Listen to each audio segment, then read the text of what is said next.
monkey. It's happening. We're on it like Blue Bonnet, buddy. You knocked your blanket down. That's what you want. That's why you look so mopey. You little mopey dopey. Yeah. Blink. There you go. Stick your nose out. Then we can see your nose. There we go. This monkey nose in the corner. Hey everyone, welcome. It's Friday. Here we are. After dark, baby. What a week. What a week indeed. We saw most tech stocks and electronic stocks just go. Mark Zuckerberg is torching Meta.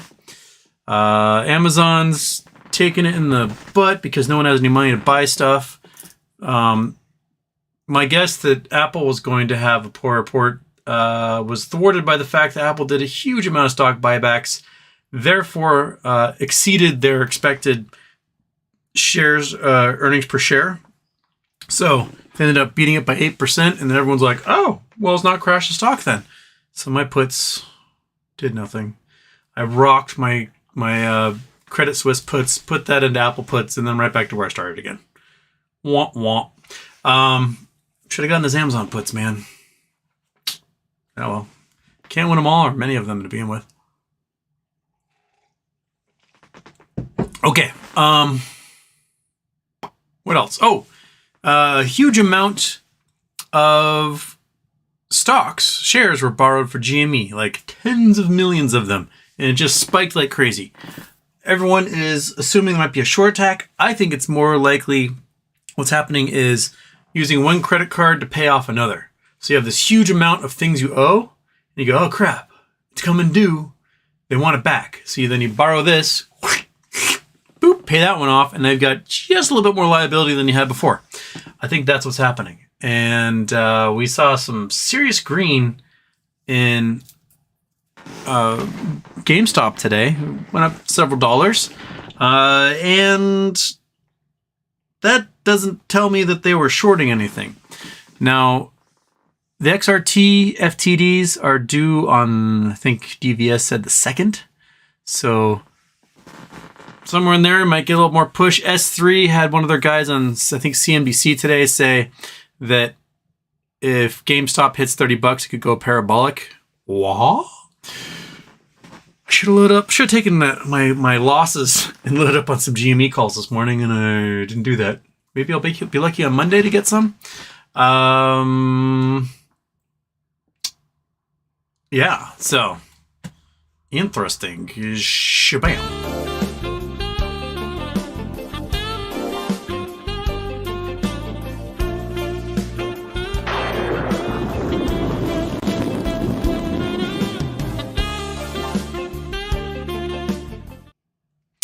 Click. Off. Daytime. Off. 2 days. Okay.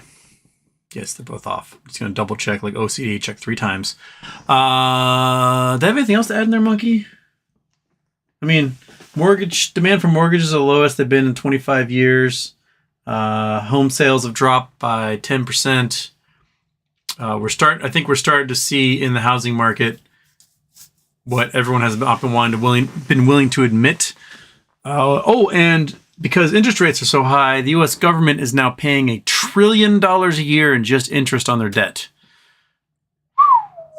That's the bummer about having to raise interest rates, is that it costs everyone a lot of money to do anything about it.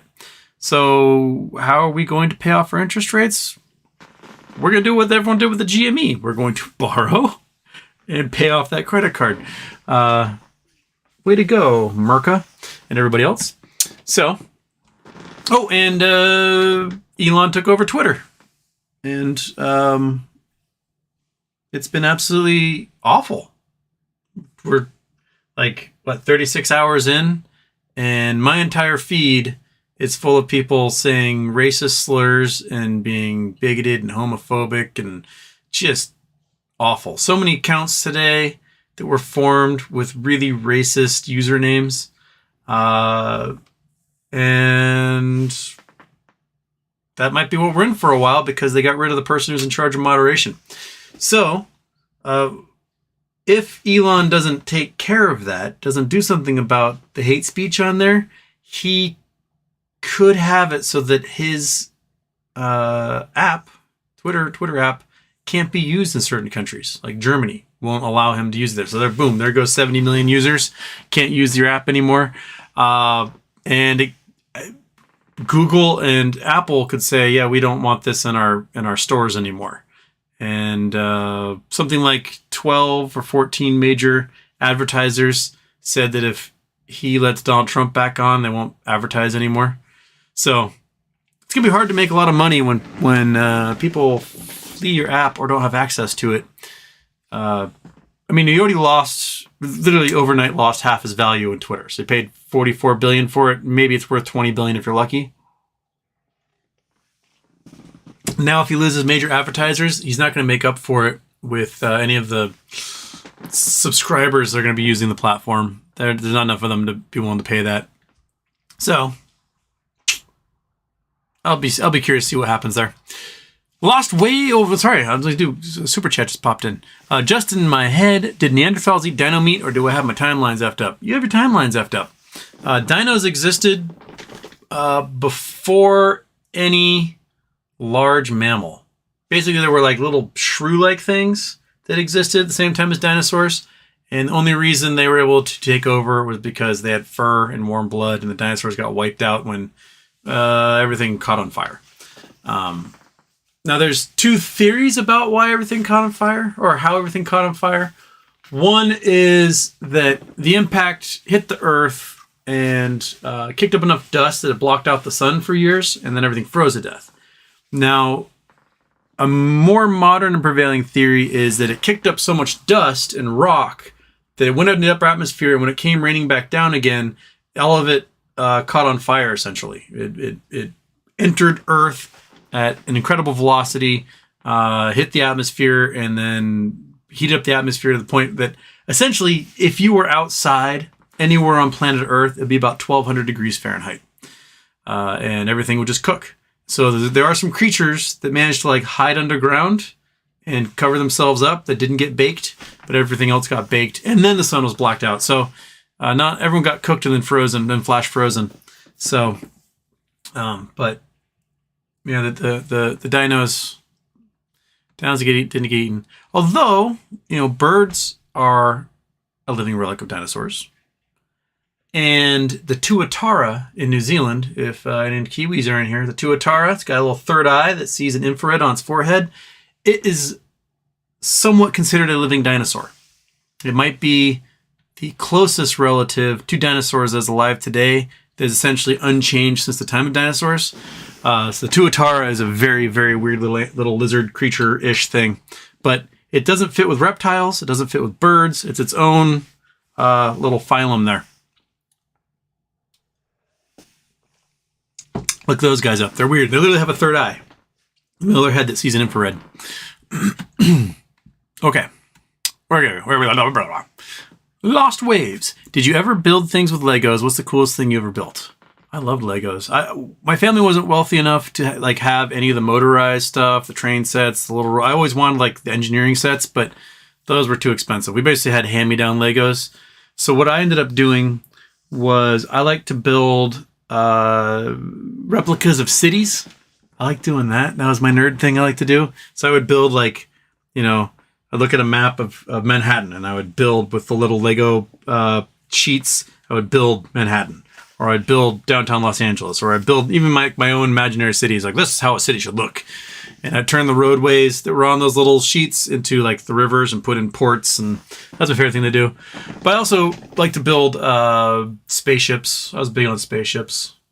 I was very big on practical things. I don't know if I didn't have too many things with wheels. It was hard for me to build cars and stuff with my Lego sets. So I ended up building lots more abstract buildings and things. Julianne, Houston, Twitter devolved quickly. Deactivated my account. Hope there will be alternatives so I can get notifications about shows. Yeah, that seems to be happening quite a bit. There were a lot of Nazis on Twitter today. With a lot of very Nazi usernames. They were everywhere. Account opened October 2022. And they really, really, really got maybe a week to figure this out, or else everyone's gonna be like, yeah, I'm just not gonna be in there. Because no one wants to be on a platform where they're just harassed constantly and to just have hate thrown their way. They don't want that. They don't use it for the hate. And having discourse, whatever, is one thing, but being targeted by Nazis is not what you signed up for when you join a social media platform. It just isn't.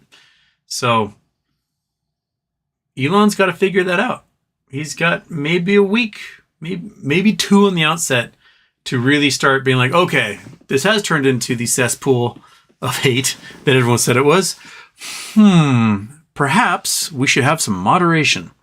And he'll probably get some letters from like the German government, from the British government, from the French government, from the Israeli government, and maybe some notes from Apple and Google about it.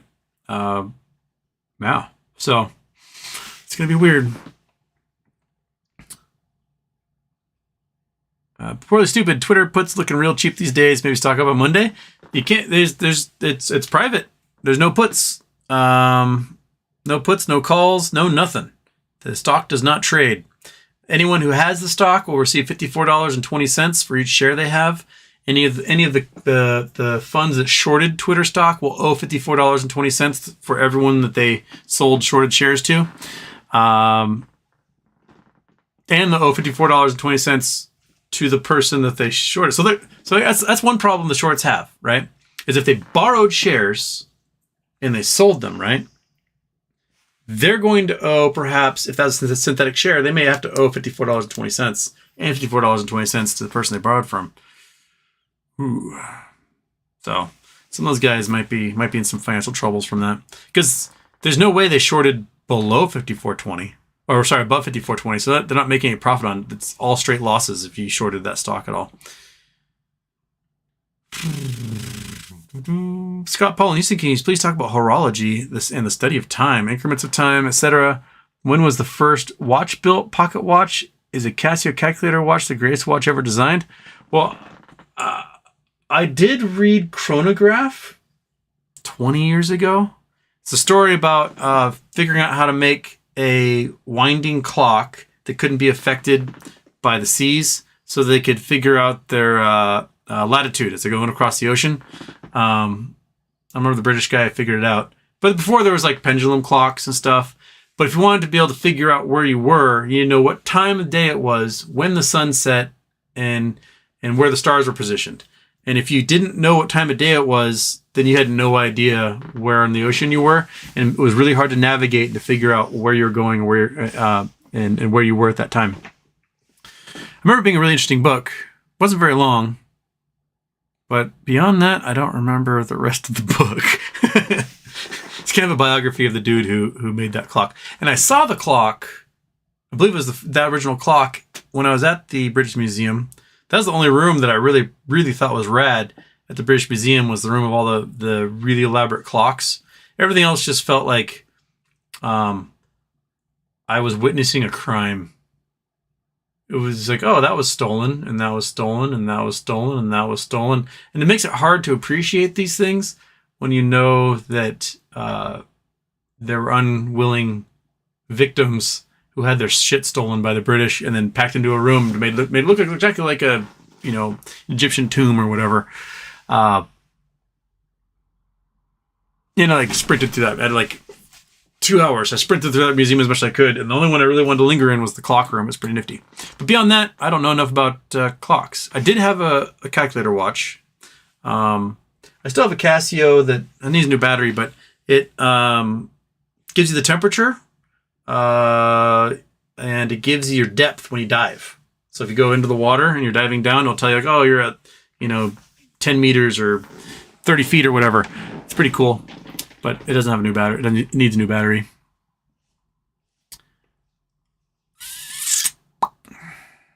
Okay. Sad boy, Houston, thoughts on how to find dino fossils like in the museums? I want to make my rich friends jealous, and I'm not afraid of getting dirty and dusty. Donde están los raptors?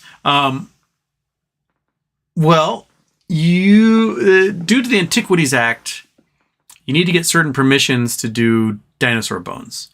I'm not sure exactly what those licensings are, but there are certain areas where you're allowed to dig and you need permission, and certain areas where you're not allowed to dig at all. There's like entire regions in the Badlands in South Dakota you are not allowed to dig anywhere in there, even though it's just chock full of fossils.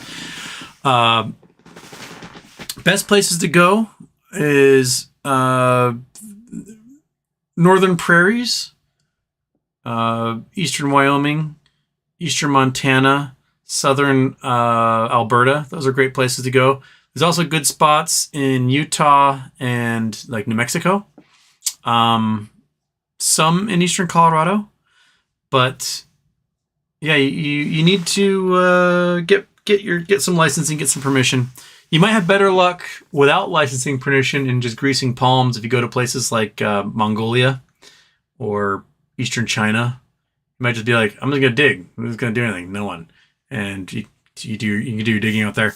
You may have to like slap some dollars into some shady law enforcement officer's hands though.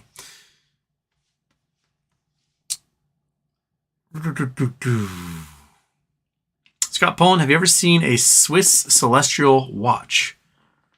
I used to have a Russian celestial watch that my sister brought back for me from when she lived in Russia. I have no idea what happened to it, but it would spin the time of day. Moon and sun would go around. And I stopped wearing it because the battery case on the back had a really sharp edge to it. And if I did anything that like was herky-jerky with my hand, it would cut the back of my wrist. And after I stopped wearing it, I have no idea what happened to it. Somewhere, man. I have no idea.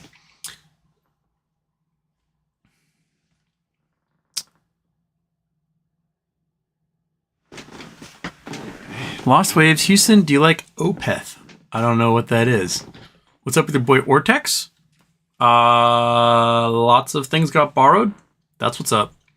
Tammy Thompson. What is your sales strategy since the price dropped due to the dividend from GME?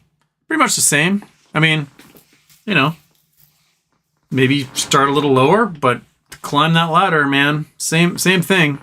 I got more shares now, so I can climb the ladder slower or faster or however I want to do it. But that hasn't changed. Sell one share at a time. Next one for higher. Just go that way until you get to a point where you think, you know what? I don't think the price is going any higher. Maybe just dump it all, or maybe just hold on even tighter. We'll see.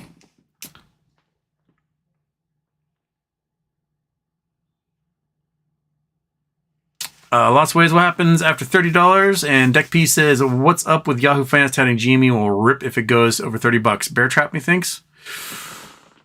I think, well, right now, the days to cover for GameStop, I mean, this is prior to all that borrowing that just happened, but the days to cover for GameStop was at like 17 days. It was the highest it had been in 2 years. So if the price does rip and folks who lent out the shares like, we need you to cover, then it might rip for a while. It might take a long time for guys to be able to cover their positions. And if we aren't selling, it's going to take them a real long time. So it might come down to the market makers. How many fake shares can the market makers dump into the market to make it so that these dudes can like cover whatever the obligations are, right? And then where does the rest of those obligations go? Are you covering with fake shares? Like, here you go. It's good. I'm good for it, right? Wink, wink. I think that's what S3 is saying, is that the price jumps above $30. It's now double what the loss rate is. Remember, anytime GameStop is over $16, hedge funds are losing money. So they're constantly losing money now when it's at $24, $25, losing almost $10 a share. Now they're going to be losing $15, $16 a share. And we could see quite a big old spike. Parataran says, new claims at $30 is the new critical point. Seems likely given Credit Suisse short position being exposed. Yeah. And Credit Suisse, remember, Credit Suisse is now trying to split apart their banking and their investment banking. They're like, we're just going to focus on rich Saudis. And then maybe somebody will want this dog shit investment bank that we have. Someone might pick up the assets, but no one wants the liability. That's for sure. That liability may languish in the derivatives market forever, like Washington Mutual and Lehman Brothers.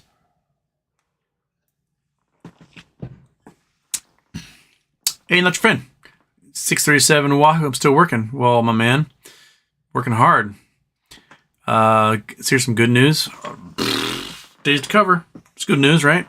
Lots of waves. Houston, I'm waiting for the Nancy Pelosi portfolio tracker Twitter account to come back. Yeah. And Nancy's husband got attacked by a hammer-wielding QAnon Nazi. So that's a thing.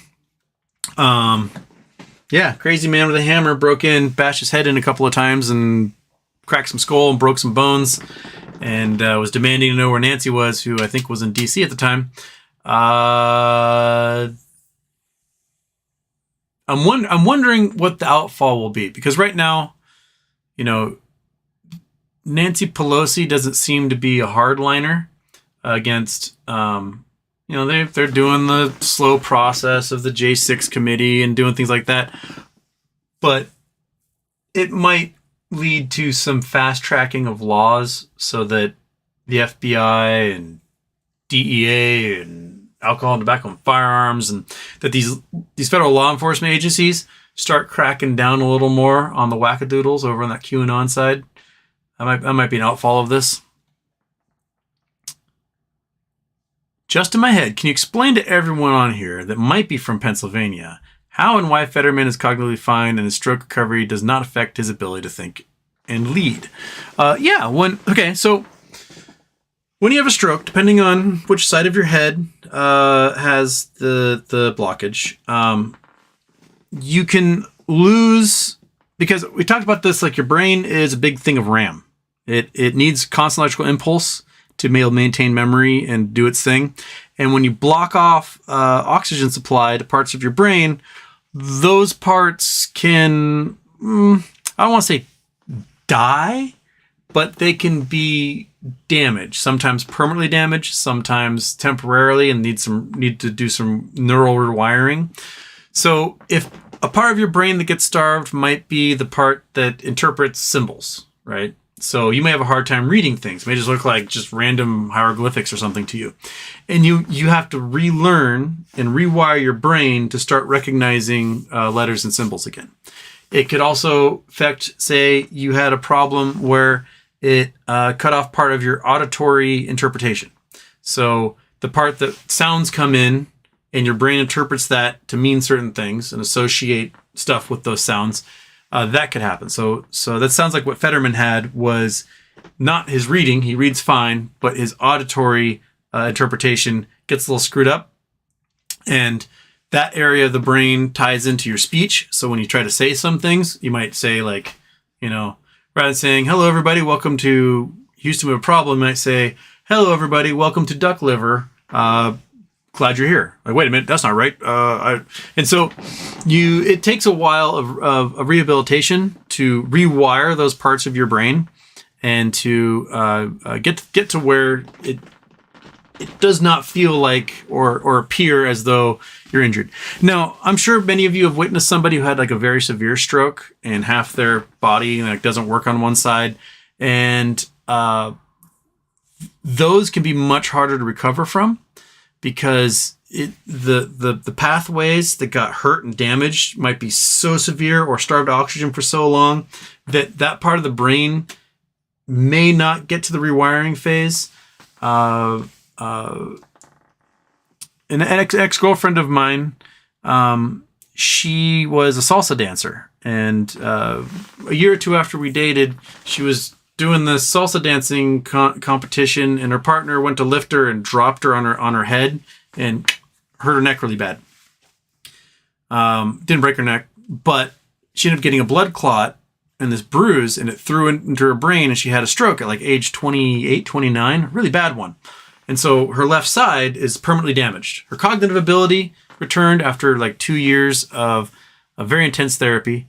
But her left arm and her left leg are permanently damaged. Like, she does not have very strong muscle control. She has to like constantly flex her fingers open.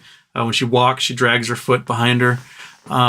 And but cognitively, she's all there. She was a lawyer and can still practice law and everything. It just took 2 years to like get the words back, get the ability to interpret and read and do all that stuff. But physically, she's still pretty hurt.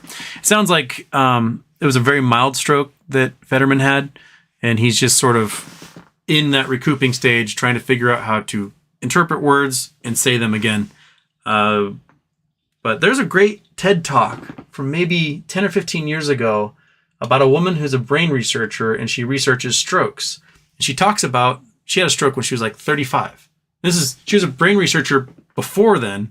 And then she was like, oh my gosh, I think I'm having a stroke. This is amazing. It's like I'm studying me while she's having a stroke. And if I can find it, I'll post a link to it on the interwebs. But it was very fascinating for her to describe what it was like to like know she's going through a stroke, but not be able to say it because that part of her brain was like failing. It's really interesting. Anyway.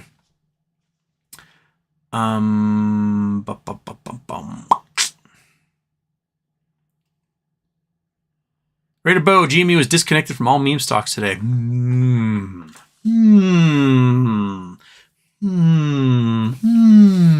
What's going on with GME?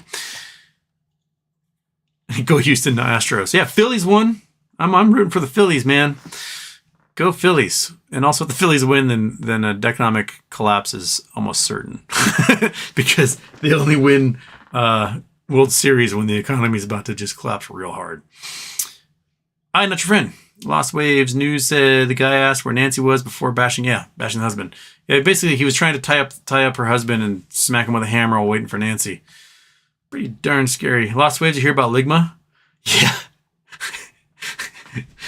These two guys wandered out with boxes full of like office stuff, saying that they had just been fired from Twitter and were holding a press conference essentially with all these press, and they said their names were Ligma and Johnson. Classic. I mean, I would have, if I lived in San Francisco, I would have joined them. That was just hilarious. Wow. Saturday Night Live, hire those fellas. Okay.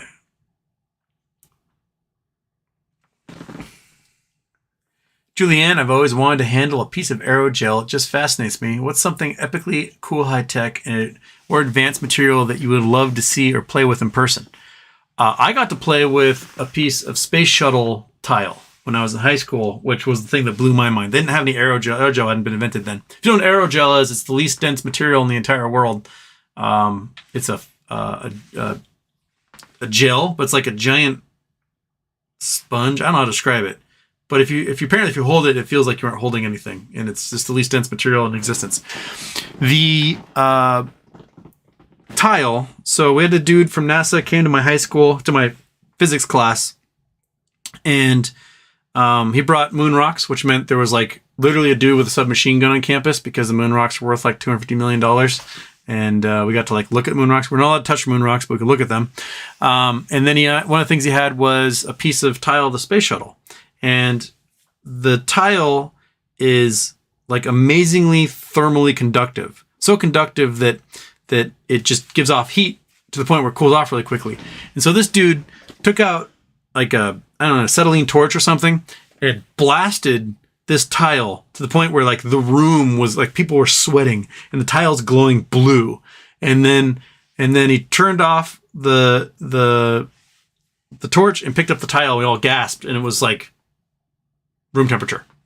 It's crazy. And so then you had us do it. You'd blast it and have me pick it up. I'm like, that feels room temperature. What? That's crazy. It was like glowing blue. And now it's room temperature again. The technology in that stuff is just absolutely crazy. I hats off. Indeed. What other cool things have I messed with? Ball bearings in the settings for a giant telescope. That was cool. Those things are very, very, very, very perfect.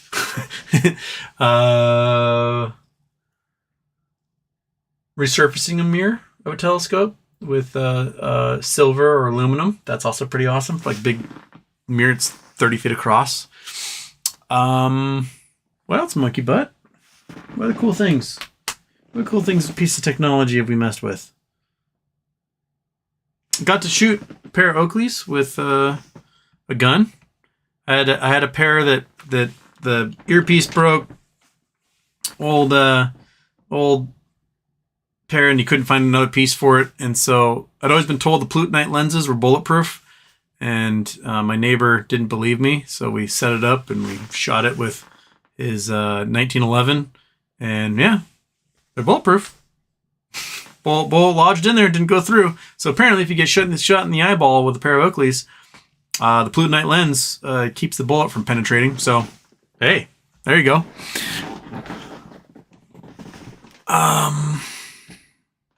Space age technology, man. Get forward, Houston. Seems the financial markets are between a rock and a hard place. Why are people fixated on pivoting away from tightening? Isn't it clear that there are much larger issues if that happens? Because people don't want hardship, and figure that if interest rates are so high, they're not going to be able to live the life they want. They're going to be basically having self-imposed austerity on everybody because everything's just going to be too expensive.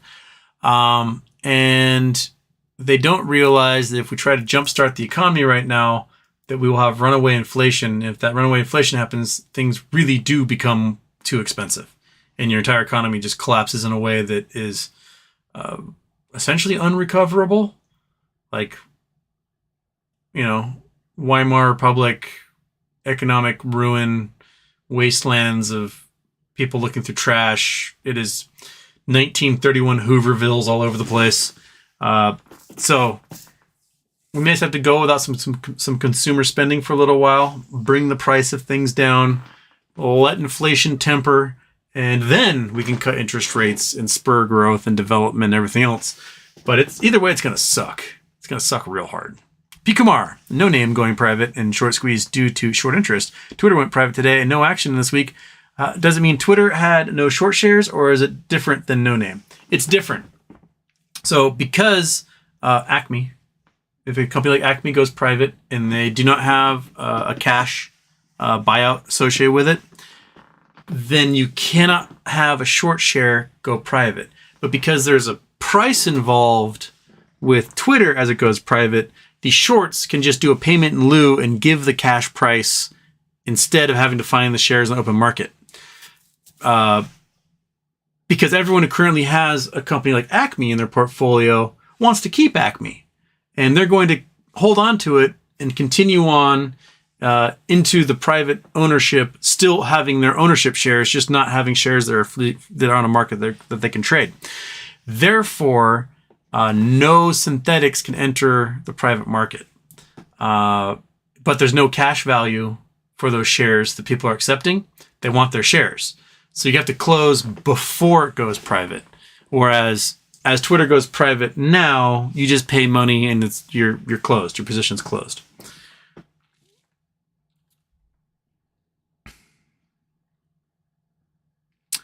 Lord Jameson, do you have any thoughts on Dave Lauer's apparent belief that MOS is not possible or very unlikely? I did not see where he was talking about that, so I can offer no opinions. I saw his tweet thread today about the things Gary Gensler is going to launch to regulate the markets and potentially affect payment for order flow and high frequency trading specifically, and dark pools. Those three things. But he's probably not going to launch that until after the election. I think Gary Gensler's probably going to tackle those things in chunks. The big thing they need to do is naked selling. Just no naked selling, no naked shorting, no naked longs, no naked anything. If you don't have a share, you can't sell it. I don't care if you're a market maker, anyone else. If it can't clear and you generate FTD, go to jail. You just counterfeited securities. That can't happen. I don't know if they're going to tackle that yet, but they should. Houston, Halloween costume, what is it? I'll be honest, I have no idea. I don't know what I'm going to be for Halloween. You guys will see it, whatever I am, because I will dress up for the show. But normally I know like a year ahead of time. I'm plotting and planning. Not a clue. I have not at all put a single thought into it. Monkey Butt, what are you going to be for Halloween? You're going to be a bump on a log? Cool. You're practicing already? Okay. Lost Waves, Spy all-time high next week. Count on it. Jason Blackwell, Houston, you may want to watch AAPL stock price on Monday on news of their failed attempt to enter the EV space. Apple could build the cars until it had to install Windows. Oh, you got me. You definitely got me. I still have those crappy puts. I mean, they're worth 25% of what I paid for them because, that's just how it works. Right back down to where it was.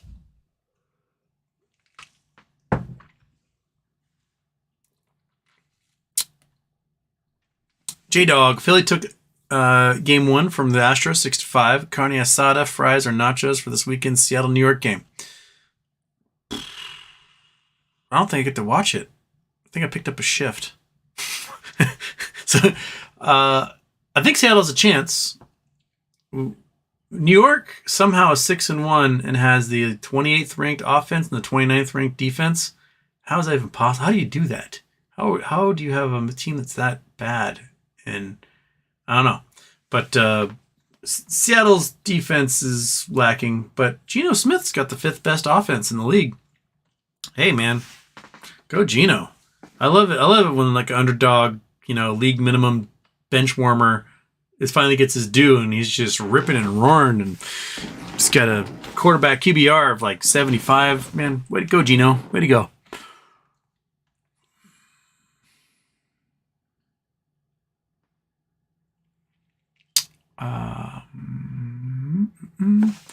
Where was I? Frontal. What happens to life on Earth and the climate if the Earth's core suddenly solidifies? In a day, a year, centuries? If the Earth's core solidifies, we will all die of cancer. That's what will happen. We'll have to become underground people and stay down there. But then even the underground will slowly, cool and not be very habitable. But if the core froze, we have no magnetic field. We have no way of stopping charged particles from just bombarding our bodies. And the atmosphere will slowly burn off. So a lot more charged particles onto the atmosphere, which will heat up those particles, split apart atoms, and particles will head out. You won't have as much geologic action, so there won't be gases replenishing our atmosphere from volcanoes or anything.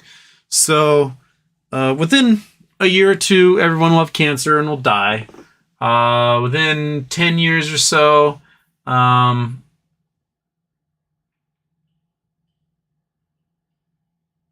the atmosphere itself, we might notice that things are starting to thin out. Air pressure starting to drop as the atmosphere gets stripped away by the solar winds. 100 years, who knows where it would be 100 years after that. I mean, wouldn't be anything alive, that's for sure. Iggy Loan. Does anyone know anything about the student loan forgiveness check that's allegedly going out in 2 weeks? I don't know anything about that. I don't think... right now there's a halt. Some federal judge was like, halt.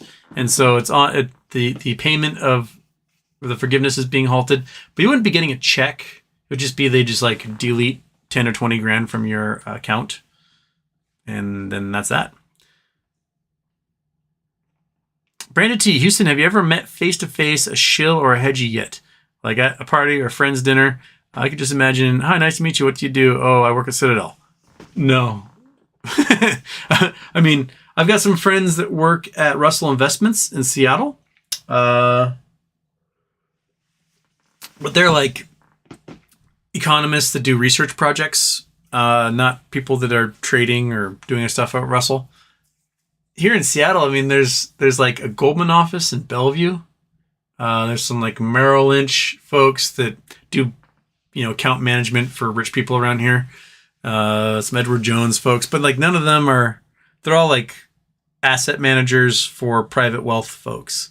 But I don't think, is there even a hedge fund based in Seattle? It's got to be difficult to do a hedge fund out here because the trading day starts so darn early. I just can't imagine anyone being that much of a morning person to stay out here to do that. Yeah. Dustin, hi. Oh, I'll be seeing you tomorrow, Dustin. Where'd my chat go? Oh my gosh. I lost where it went. Okay, that was Iggy. That was Brandon. Dustin, hi. Happy birthday. Some coordinates. 43, 68. This looks like East Coast, perhaps? Boom. First coordinates of the day. Shadoink. Okay, well, we're still stuck in the mystery spot, it looks like. Boom. Going east. Going to... Oh, Nova Scotia? We're going to a pile of rocks. Ram Island. Oh, Big Dick and Little Dick. There they are. Yeah, Little Dick right there. Big Dick right there.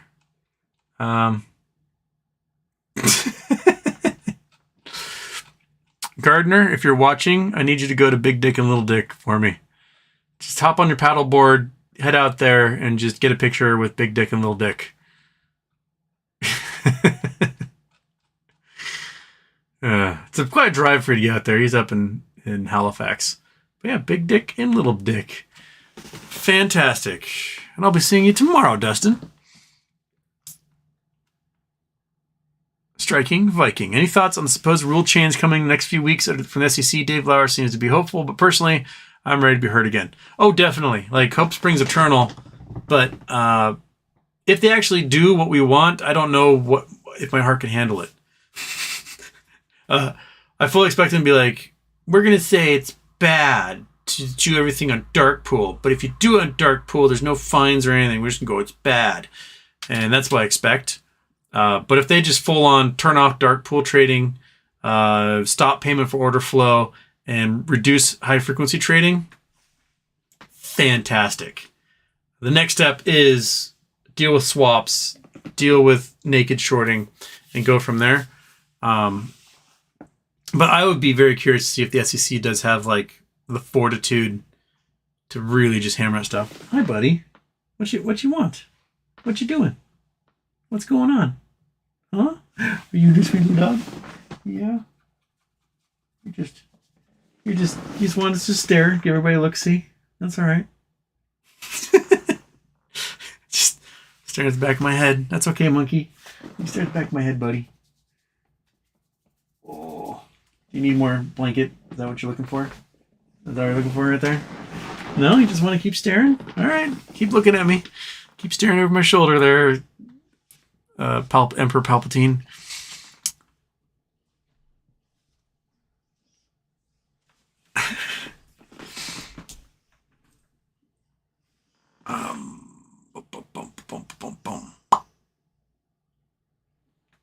Westwind, Houston, what's up with your boy Dave Lauer, CEO, co-founder of We the Investors, sitting on Finra Market Reg Committee.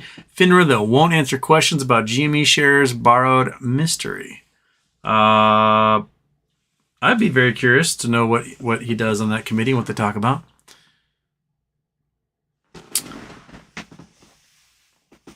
Roaring Pickle, Hidden Kitty, what's the capital of Israel? Depends on who you talk to. But either Tel Aviv or Jerusalem, and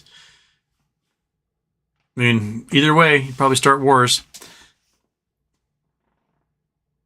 KLDG, where's the bodies, Garth? The families need closure. Someone finally sent me Tom Segura video explaining the whole where's the bodies, Garth thing, and it makes so much more sense now. Did you hear about in Iowa? So there's this young woman in like the 80s, goes to the police and says, hey, my dad's killing prostitutes and homeless people and burying them in our yard. I estimate there's hundreds of them, and I think he killed my mom and his other wife. And the cops are like, quit making shit up. She goes to her teacher. It's like, hey, my dad's kind of horrible. I'm pretty sure he's murdering people. Can you help me get somebody to pay attention and take my dad away, and so he stops killing people? And the teacher's like, you got this imagination. And finally, like 35 years later, they're digging up bodies. Exactly where she said he was burying bodies. They had some sort of corpse dog go, yeah, there's dead bodies here, lots of them. And the state of Iowa is now trying to figure out how to dig them up because it's going to cost like $300,000 and they don't have the money for it. And, but now they're like investigating her because she knew about it and didn't do anything, even though she was like, my dad is killing people. She's just a kid. And man, I read this heartbreaking comment on one of the news articles from one of her cousins that was like, yeah, my uncle is a scary human being. And we definitely knew he was a murderer, and the cops wouldn't do anything about it. And he felt so bad for his cousins who had to live with him while he's just out there just murdering prostitutes and homeless people and then burying them in their yard by the hundreds. Like crazy, man.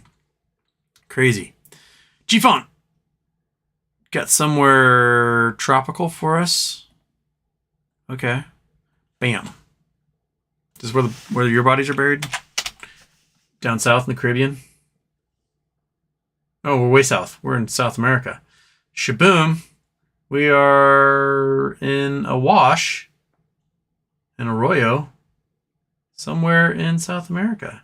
Is it Nazca Lines? Yeah, got some Nazca Lines. Looks like firing through here. Yep. So we're in Peru? Northern Chile. Where are we? Peru. Okay. Nazca Lines. These are just the lines. These aren't like the drawings of birds and butterflies and space aliens and stuff. These are just like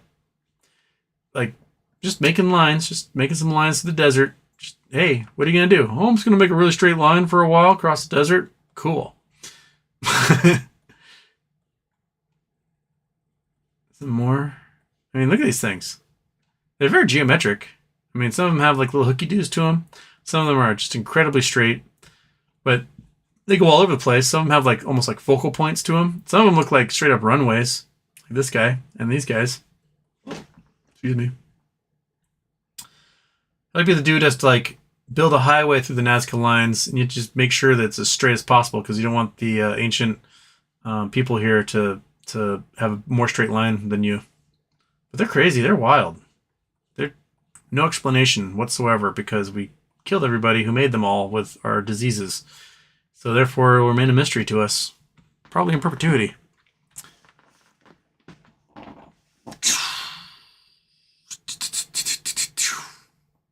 Oh crap, sad boy. I forgot to watch your AMC thesis video. I got home from work and I didn't watch it.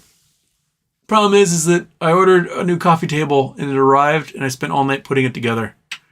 It's very nice. Coffee table. I'll tell you how much. It's got this tabletop that like lifts up so you don't, it's like acts like a TV table so I can watch my shows and eat at the same time, then put it back down again. So I spent like 3 hours putting that together. I'll try to watch tonight, sad boy. I'm sorry. I apologize. I promised you I'd watch it when I got back and I didn't. Okay, watch sad boy's video. Watch sad boy's video. Watch sad boy's video.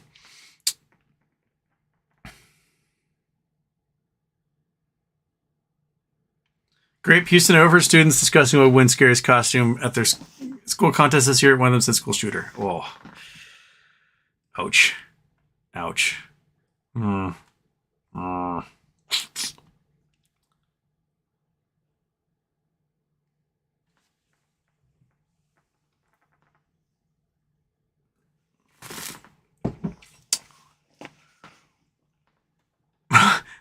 B of H. So last time we talked about how lucky Nancy Pelosi's husband was, he talked about how lucky the GOP leadership is next. Man. I saw Rand Paul was like, Nancy Pelosi's daughter said, disparaging things about me when my neighbor kicked my ass. How dare she? But I like to point out that Rand Paul got his ass kicked, not because of his politics, but because he and his neighbors hate each other's guts. Then we're having a fight over a property line dispute.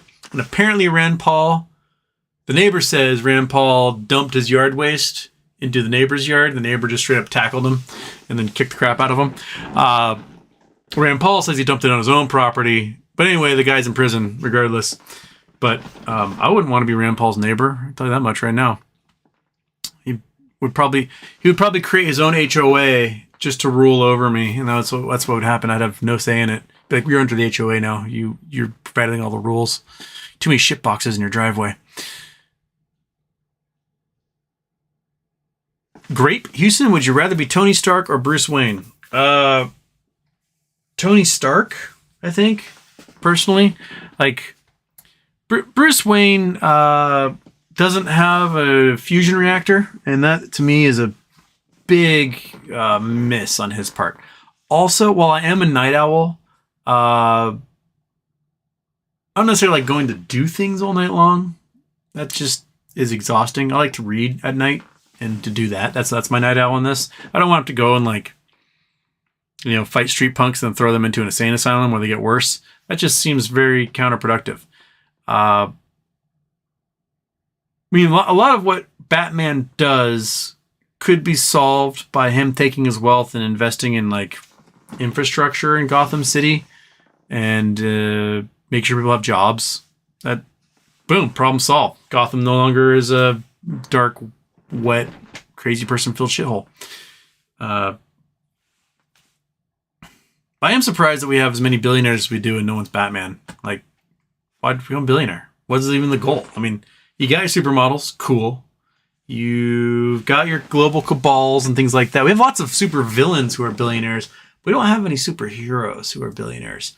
And that, to me, seems lacking. I want one of you in this chat, at least one of you, to become Batman or Tony Stark when you have your MOAS winnings. So someone needs to step up and Batman, right?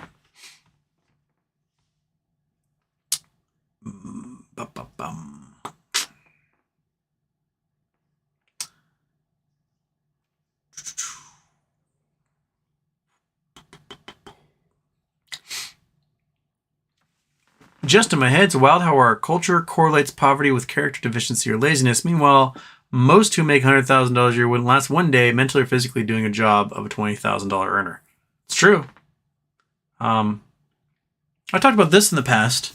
There on the island, there's a graduate school called the Bainbridge Graduate Institute, and it's an MBA program for future business leaders who want to have more of like a social or cultural or environmental bent to their capitalism.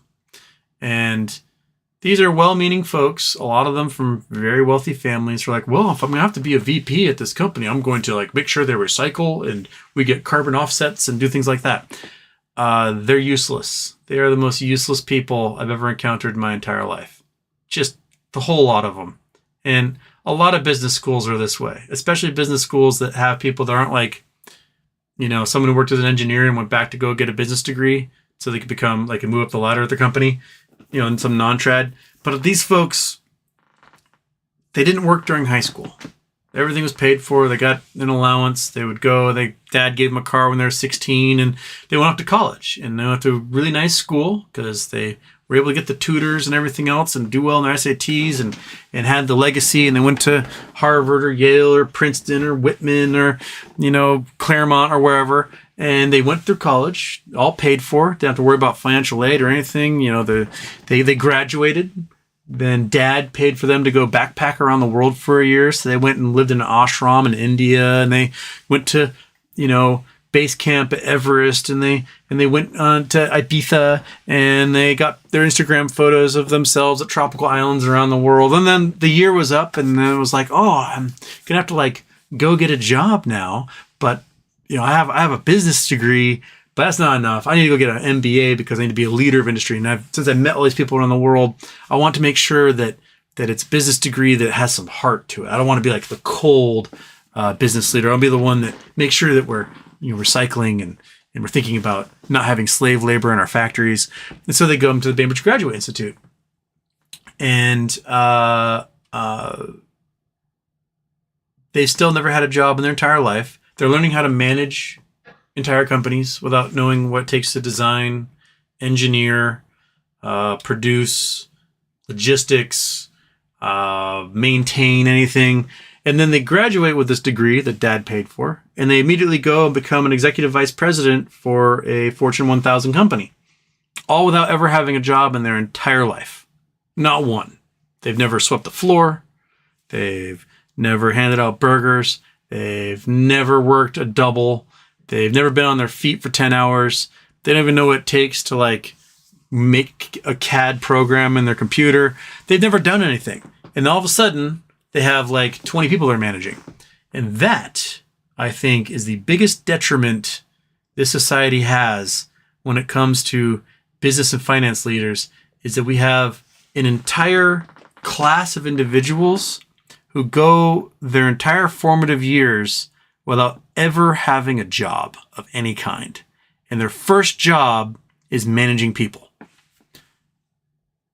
That will be the doom of our society. That will be our undoing right there, man. That's it. Bonk. Okay. Travis Wright, what's going on with Sears stock divvy? Seems bad. Today they exited bankruptcy. That's all I know. SHLDQ. Bam. It's been bouncing up and down all over the place. So we were at 15 cents, just dropped to 7 cents, but it's been at 7 cents before jumping up 15 cents, going to 20 something cents. In the last 6 months, it's been at 24 cents. It's been as low as 4 cents and then popping right back up again. In the last year, it's been as high as 24. 24 is the highest it's been in the last year. But they're exiting bankruptcy, and now they're in their restructuring phase. So I have no idea what happens from there. Just sit and wait. That's what I'm waiting for. Just sitting and waiting, man. Wheat wild, don't have to start Jerusalem for over 4,000 years. I knew the Israelis would pop in here and to be. What might we say? It's war.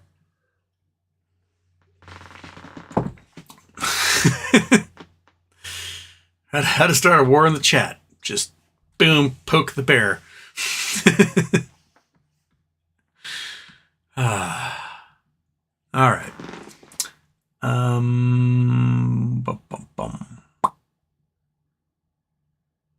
Scott Lumley, Houston, can you please explain to me why short interest is pegged at 17 days? It's not short interest is pegged at 17 days. It's days to cover.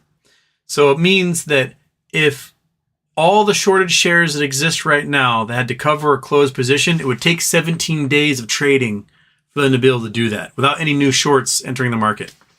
So it takes 17 days to close out or cover the shares that exist. So basically almost 3 weeks of trading, over 3 weeks of trading for the shorts to cover what they've shorted right now. And that's what that means. So it's not good when you get to like that long, because that means there are way too many shares out there, especially with volume as low as it's been. My guess is we might see some crazy volume spikes here coming up if the S3 and Yahoo Finance are saying that if it breaks $30, then people are going to be going, oh my gosh. And so I'm picking up new calls on Monday, because parabolic, I mean, get yourself a call, might cost you, I don't know, $60 for a call. So that's a little bit out of the money, but if the price goes to like 100 whatever bucks, you can get like $10,000 out of that. So get a few of those, hold me over till Acme rockets, and use that to finally get to my 1,000 shares eventually. I'm hoping it'll go up and then back down again, and I get some more, and then we moon. But days to cover, it's a big deal.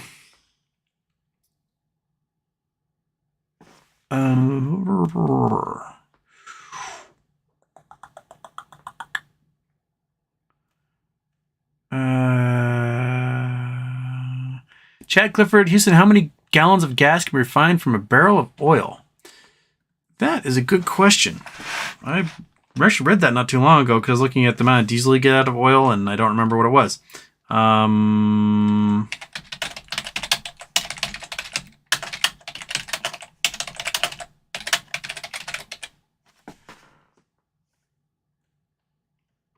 Okay, so a barrel is what, 42 gallons? You can refine 20 gallons of gas out of that.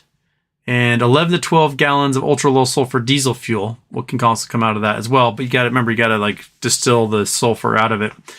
So that is about 30 to 32 gallons of fuel taken out of that 42 gallons.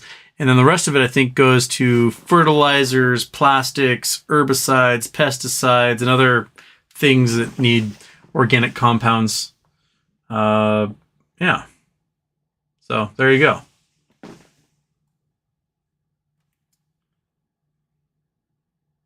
Yeah, pretty consistent for these. Get about 19, 20 gallons out of a barrel. But oil's like the buffalo. We use every part of it. And then we make sure that we sprinkle what's left into the ocean so that the animals can then eat it, and then we can eat them. Get our microplastics in us as well.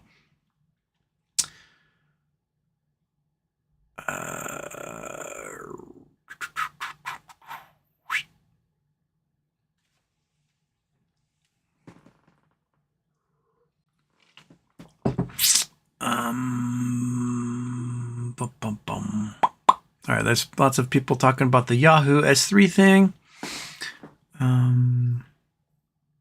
Pronto, oil refineries have accidents more frequently these days. Who benefits from blowing up refineries?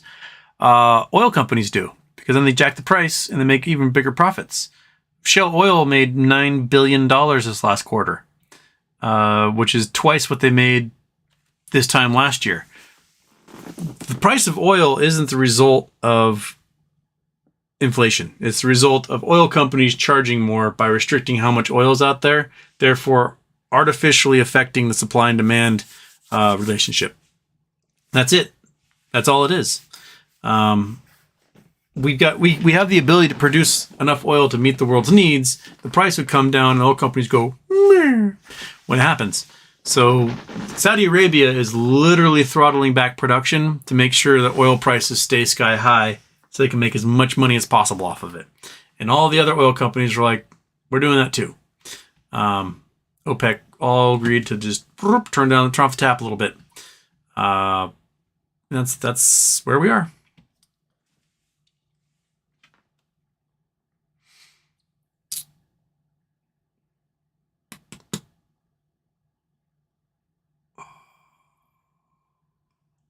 Chad Clifford, Houston in a fight to the death. Who wins, Steven Seagal or Wilford Brimley? Well, Wilford Brimley is already dead, so Steven Seagal actually has that one. If they were alive, I mean, it depends on which era of Steven Seagal you're using. But if you're using like current Steven Seagal versus Brimley in his prime, Brimley might have it. Steven Seagal is a pretty big dude, though. He is like 6'3", 6'4". Wilford Brimley, not that big, but he's kind of shaped like a plug. What was that John Woo movie with Jean-Claude Van Damme he was in, where he played like a Creole man from Bayou? He was pretty stout in that movie. What's crazy is did you ever follow the Wilford Brimley line on Twitter? Wilford Brimley was 50 years old when he played a senior citizen in Cocoon. And so they like to announce like the day that Cocoon came out, the age Wilford Brimley was at like 50 years and 141 days or something. And like, Paul Rudd is now Wilford Brimley's Cocoon age, or Jennifer Aniston is now Wilford Brimley's Cocoon age. And just show how many people in their 50s look so much better than Wilford Brimley did when he was 50. He seriously looked like a senior citizen. And might have been all the diabetes. I don't know. But if anyone needs their ass, needs a prescription written for an ass kicking, it is Steven Seagal. He could use it. He's a Putinista, racist, he's just a garbage human being.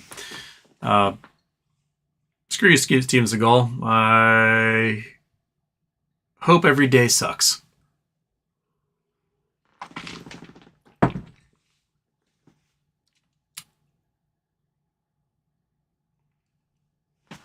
Crypto Chris, Elon bashing time. Where do you come up with the numbers? Pure guessing. It sounds like. I mean, we could read all day long like I do. Come up with some numbers. BFH. When you start looking at GOP policies through the lens of cruelty is the entire point, their policies make much more sense. I mean, there's quite a bit of folks whose entire political ethos is that trigger you? You cry? And that, to me, doesn't seem like a great way to run a society.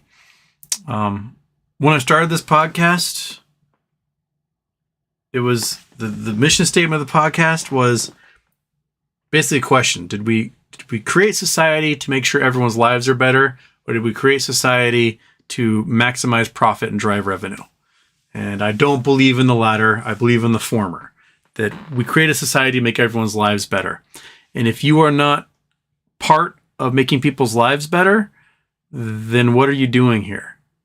You are antisocial. Like, what's your purpose? If you have no purpose, then fuck off. Be a decent human being. Be there to help people. Be there to improve the lives of those around you, or at least participate in society in a way that isn't actively, meant to hurt them. We have a lot of folks whose entire hobby, it seems, to be just to hurt other people, and that just doesn't sit well with me.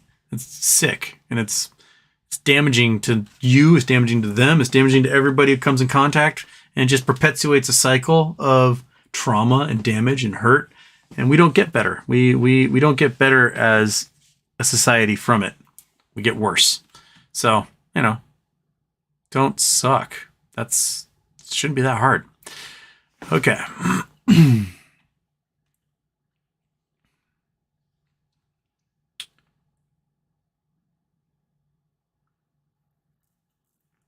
Andrew Frances, I hope I said that right. Read the story about a man that created Lego. Fascinating. His factories burned down around 2 to 3 times. Huh. I mean, if you have a lot of molten plastic, I can imagine things burning down quite often, if that's the case. Leader Landscape Incorporated. The theory of helping all the stockholders hold till the squeeze is incredibly great for the owners. The shorts will have to pay them a higher price to get out. They do not have to buy cover. I mean, you have to pay someone. You gotta either get a whole bunch of liquidity from somewhere, so that if your margin call doesn't turn into a liquidation. But right now we're in a huge liquidity crunch. They don't have the money for that stuff. Yeah. Dev Stratter Omega. I signed up for Tribal once the inevitable dumpster fire Twitter will become. There's a few of them out there. There's Tribal, there is Counter Social, and there's Mastodon. I haven't signed up for any of them yet. I may check them out and see where they go. I would literally love a Twitter that's the same everything, just without Nazis and Russian bots, and life would be so much easier. Just no Nazis, no Russian bots. Done.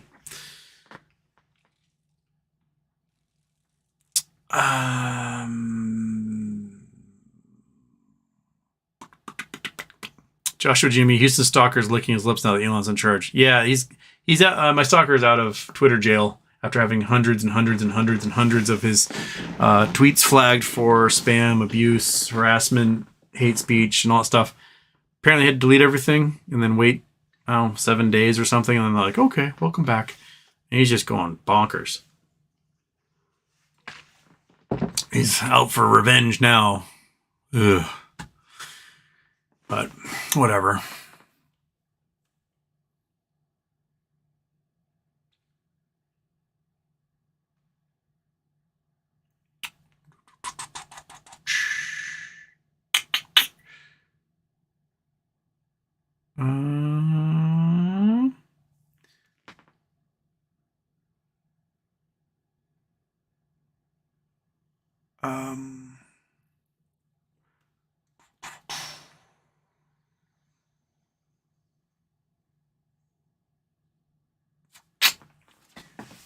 Westwind, 1200-degree fire fallout would have cremated dinosaur bones, wouldn't it? Very possibly, but there were dinosaurs that died before then, for hundreds of millions of years. And they got buried in bogs, under landslides, the bottom of the ocean and stuff. And so their bones were preserved. But the ones who died like during the fallout of a huge meteorite or comet impact, those ones might not be found.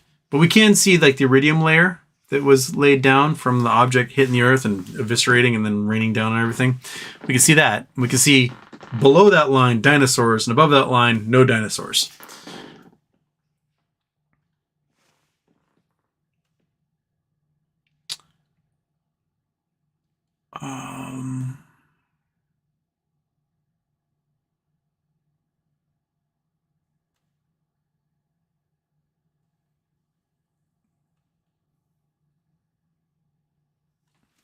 Two-wheel freedom. Imagine all the fired tech being hired at Blue Sky or B Sky. It's not the new one that Jack What's-His-Face is starting. So the guy that founded Twitter convinced Elon to buy Twitter, and then it's starting his own Twitter. His own competitor. So, interesting. Yeah, he's just like launched the beta, I guess, this week. Perfect timing. There you go. Yeah.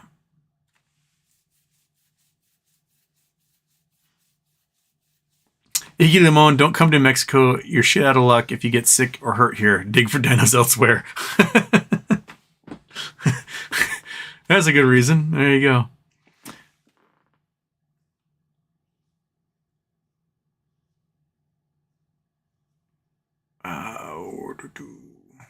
John B, is it difficult to find moon rocks? Those rocks with crystal structures inside. How do the crystals form inside moon rocks? You're talking about moon rocks, not like rocks from the moon, but a moonstone, the little iridescent ones. You got to go to a place that has them. I don't know. I've never looked for them.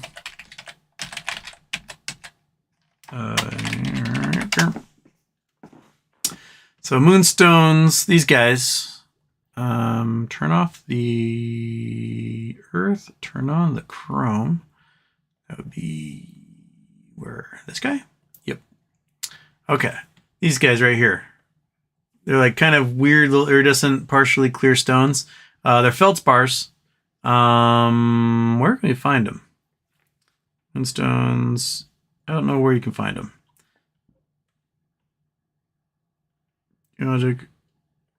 Geographic origin. Here we go. Sri Lanka. There you go. Most important source of them. Fine quality. You can find some in Brazil, Myanmar, and India. So it looks like Indian subcontinent is where you find the bulk of them. All right. There you go. So you're not going to find any out here. Okay, there's a place in Switzerland where it can be found. It's loosely related to Labradorites. So there we go. All right. That's from the GIA page. GIA page. They know what they're talking about. We Wild. Here's one I found very funny. Alcohol, drug abuse, lake. Punch it into Google Earth. Alcohol and drug abuse lake. Okay. Boom. Alcohol and drug abuse lake. Oh, nope. That's taking me to the Drug Abuse Institute. Alcohol and drug abuse lake. Columbia. Here we go. That's where we want to go. Columbia, South Carolina.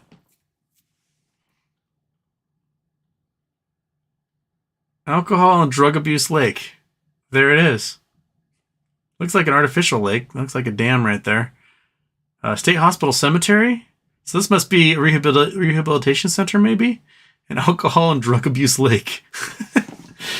Small Dick and Big Dick would love to be an island in alcohol and drug abuse lake. Except that State Hospital Cemetery, it's got quite a bit of parking here. This must be like a rehab center or something. But this looks like a neighborhood. Kendrick James. Weird, messed up. That's got a parking lot as well. Must be like a whole... That's a neighborhood for sure. State Hospital Cemetery. And Richland County Probation Services. Okay, so maybe we do have ourselves a state-run facility here. Oh, there's a correctional institution. Okay, so we got prison, perhaps a rehab center. We got ourselves the Meadow Lake Park right next door. So if you hit a home run hard enough, you can maybe Bo Jackson launch it into the yard of the prison. All right. Alcohol and Drug Abuse Lake. I love it. It's great. Thank you, We Wild. Okay. Hey, we're an hour behind. All right. Right where we should be on a Friday night.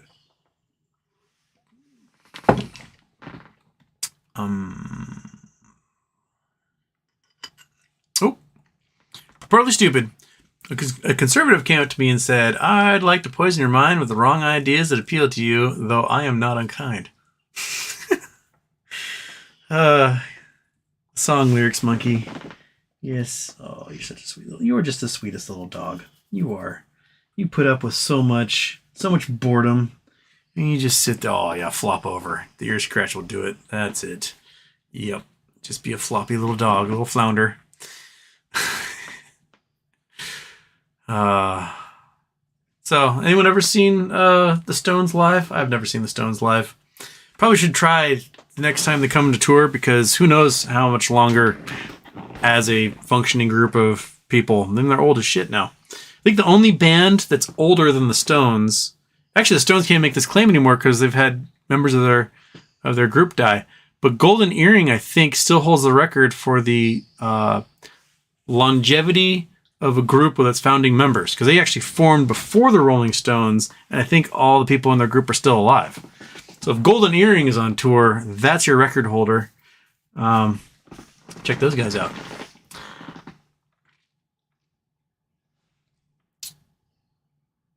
Okay.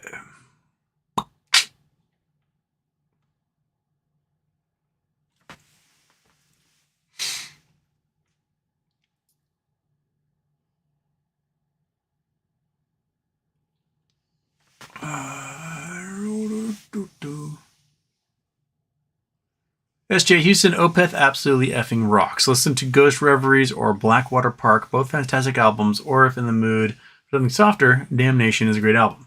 Opeth is a band. I thought someone was just being like, making OPEX jokes. Opeth. All right. Okay.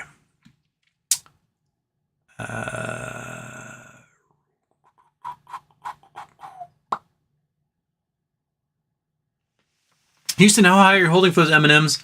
Are you selling after or before the merge? I mean, if Acme gets, a company like an Acme were to have their S1 approved, and let's say that it's thought that there would be a sale of the assets of the company, and that's why they're going private, to make that sale easier, and that sale would have a payout, perhaps of anywhere from $30-$60. I mean, others recently are saying 120. That's a lot. That's a lot. That's a hefty payout that is anywhere from 30 to 100 times what I would have been willing to pay for Acme in the beginning. I would hold out for much more than that. Why not triple, quadruple digits? Why not? We're in a Mohas mentality. If the company's going private, they have to buy, and I don't have to sell, because regardless, I'm getting a pile of cash from it in the end. So I'm going to hold out. I'm going to hold out. Acme is worth it. So if someone wants to pay me $1,000, $2,000, $3,000 a share, I'm not going to be like, you know what? I'm going to take that 120. No, I will make some money off of that. So when it first really starts to spike, I'm not selling yet, because they're gonna get desperate, and I will feed off that desperation.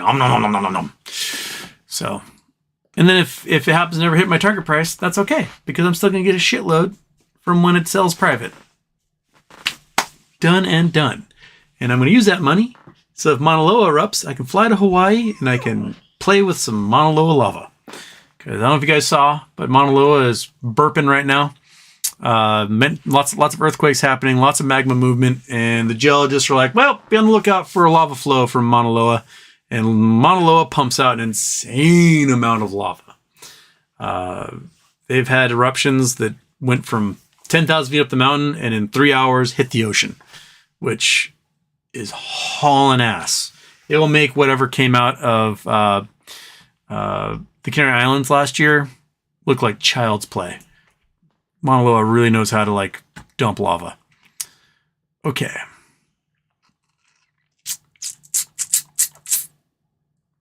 Crypto Chris, talking about the executives that got let go at Twitter, 122 million. I think it's closer to 200 million is how much they're getting paid in their severance.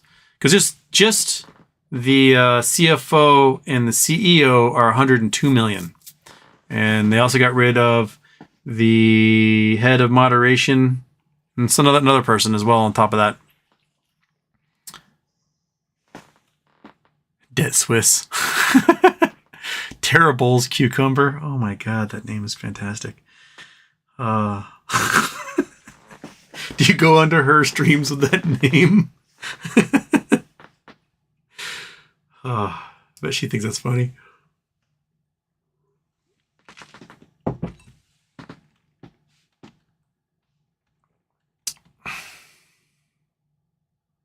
Two-wheel freedom. Pelosi's husband got rocked and still didn't give up the market moves playbook.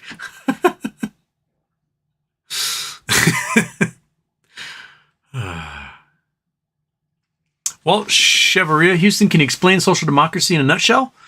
I mean, basically it is free market capitalism with a net, with a safety net. Some things are better left done by the purchasing power of your tax dollars. And some things are better for the economy to leave out the profit motive because it hurts people down the line. So let's say, you're in a modern society. That modern society requires electricity to operate. Now, is it better to have a whole bunch of private electric utilities doing their best to pay as little as possible for maintaining that system and doing their best as possible to get as much money out of those customers as they can? Or is it better for society to perhaps have a nonprofit group in charge of generating and distributing electricity whose entire mission is to ensure that the infrastructure is tip-top and everyone's getting everything at cost? Like, those are some arguments folks will make. And, you can see the difference in spending between a public works project in the United States and a public works project in Norway, right? So there's a big tunnel that got dug under Seattle. It's 2.5 miles. One of the largest boring machines ever built dug a 4-lane tunnel through, I think it's like 8-lane tunnel through downtown Seattle. It cost billions. I think it was predicted to be $2 billion and ended up costing $4 billion in overruns and stuff. And at the same time, Oslo dug a 4-mile long tunnel that was just as wide, but also with true rail lines for like $400 million. Why? Because they did it without private contractors. And they, did it at cost. They have a whole bunch of construction workers who are on salary from the state. And they say, hey, do this thing. You got the equipment, have at it. And they just do it. And they all get salary. And they're just paying for materials at that point. They aren't paying for contracting of folks. And we do lowest bid contracting where the contractors will bid a boatload, have cost overruns. Think about the military. The military used to have cooks. You would join the army, and sometimes they'd be like, you are going to be an army cook. And you learn how to cook, and you learn how to... You got those logistics and you need to make sure that you can feed these thousands of men, and you've got to plan your meals, and you got all these cooks that are figuring this stuff out and mapping everything out, and they're doing it at like 50 cents a plate.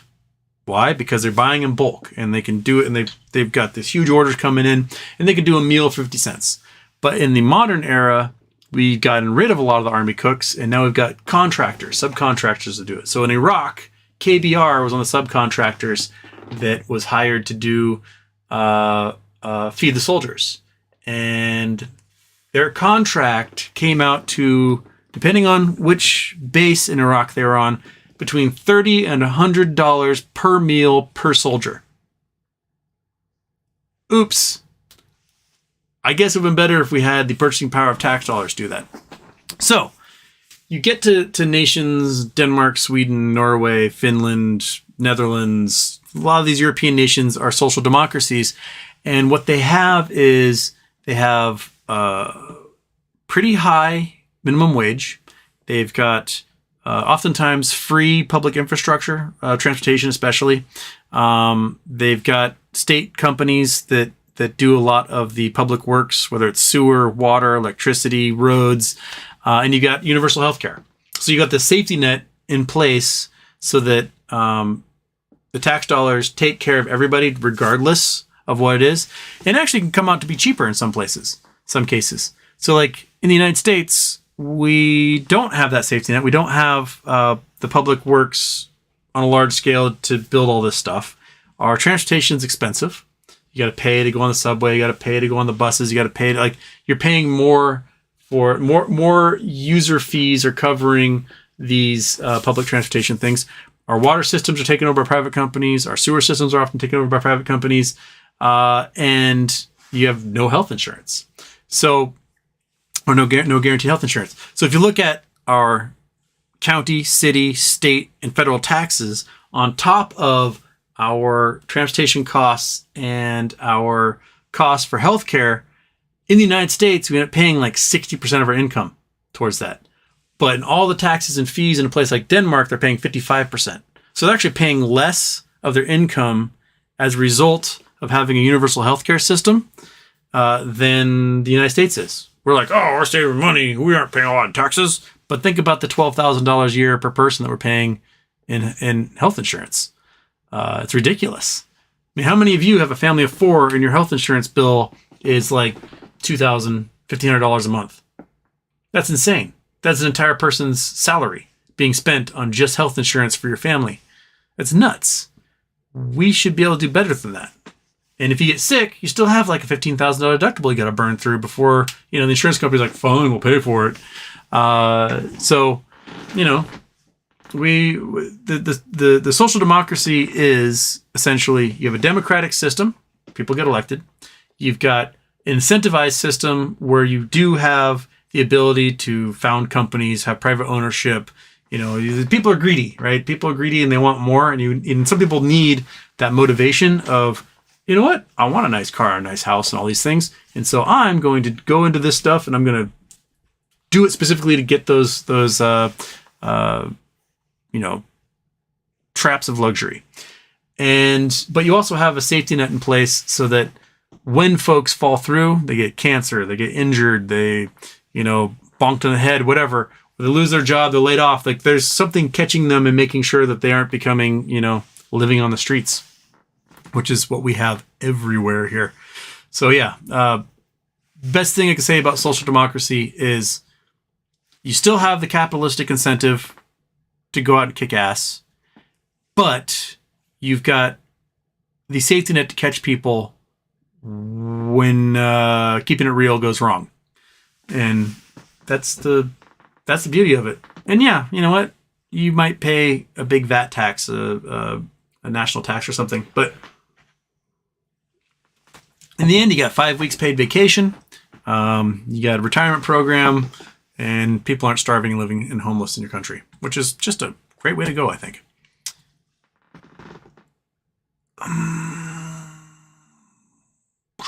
BOFH Houston, there's a liquor store close to my apartment, and I went there for the first time since I moved in. I found hard cider I was looking for, and the hard cider I had given up on finding.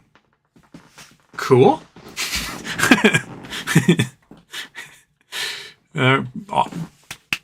Yay. Great story.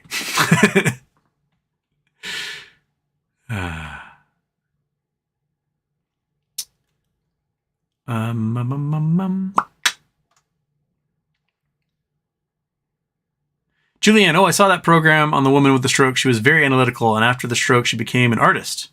Yeah. I think that's the same lady. It's very interesting. Like to see like her go through that.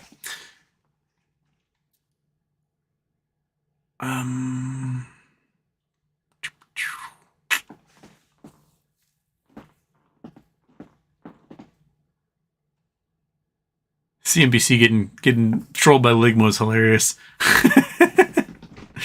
It's just beautiful. What I was in New York in September, October 2008. I had gone to a friend's wedding in Boston and then looked at some schools there for potential grad schools. And then I went to New York for a week and looked at Columbia and NYU and a couple of places there, Stony Brook and whatnot. And I had like a week where I just walked up one avenue in Manhattan and walked down another. That's how I just spent my days because it was a beautiful sunny October.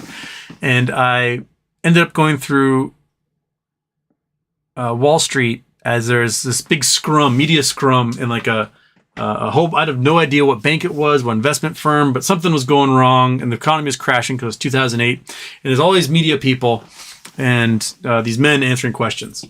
And I walked up, I had a BlackBerry at the time, and I stood in this crowd and these guys are answering questions about, houses failing and securities and AIG and whatever else they're talking about. And everyone's like, excuse me, sir. And I grabbed my thing. I said, excuse me, sir.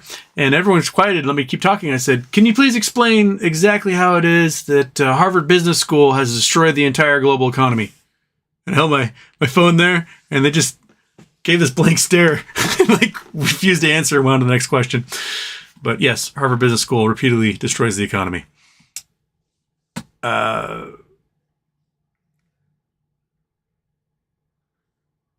Note to self, lit up in Oakley's post Moas.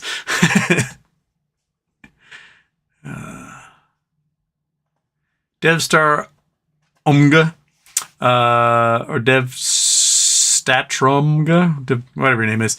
Adam Aaron tweets this. Seems like he's enjoying people trying to decipher them as if there's some puzzles to solve. I think a lot of these guys are learning from Ryan Cohen about, you make little puzzles. And they talk about it like crazy, which is great PR because people are talking about, they'll post everywhere and then you're out there. And B, you can't specifically talk about certain things because of your status as a CEO, as you're an insider. So if you just offer these little breadcrumbs, people will infer all sorts of things out of it. And sometimes it might be right. Michael David, Houston, you're a great guy. I hate to see you carry water for these evil people. I wish you the best. Which evil people are you talking about there, Michael David? Who am I carrying water for?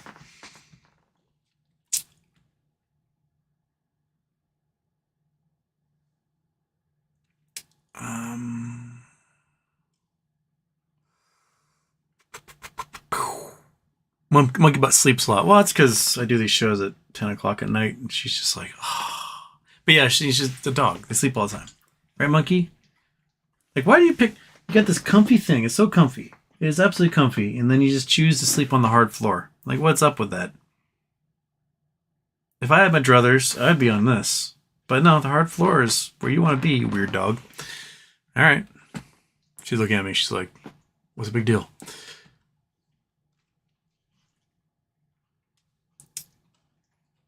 Oh, and there's the reset of the chat. That's where we are. Oh, I missed a purportedly stupid super chat. I'm sorry.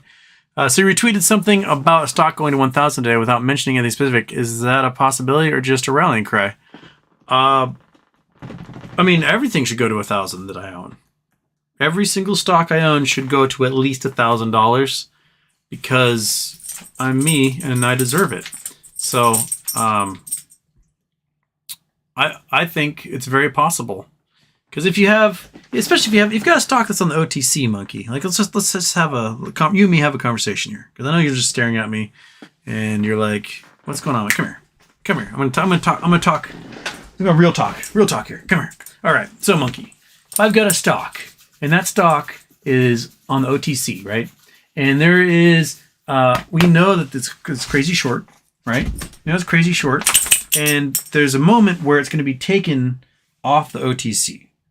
It's going to be removed, and you can't have any shorts whatsoever. So there is a period where short positions must be closed, and they can't open up any new ones. They can't push it to the side. They can't print a bunch of fake shares. Come here, monkey. Quit sniffing my leg. I know, you gotta stretch it out again. But come up here and look me in the eyes. I'm talking to you. Come on. Okay, there we go. That's much better. Okay, so we know that it has to be purchased, right? And there's a finite number of days they have to close this thing.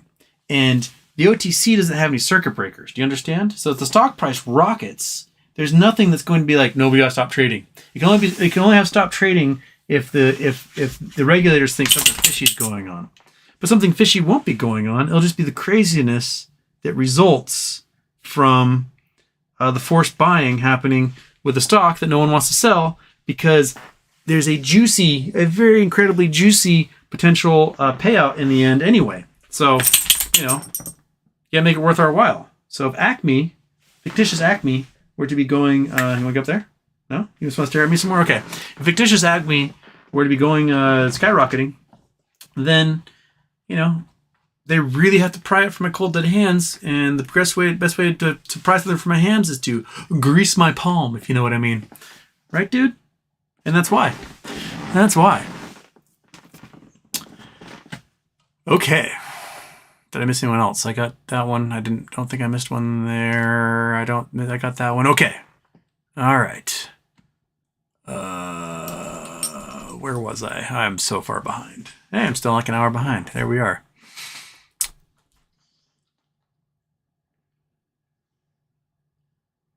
Okay.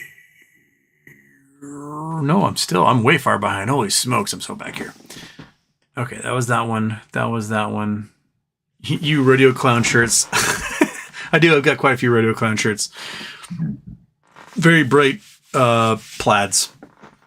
Rodeo clowns love it. I've done a lot more exciting shirts than I have like just sort of my plaids that I have, just generic patterns. So you'll probably see quite a few of those until Shiny Shirt Week. Well, Shiny Shirt Week is coming in like 10 days. Yeah, 10 days of Shiny Shirt Week, 13 days of Shiny Shirt Week, somewhere around there. So we'll be at Shiny Shirt Week for a while.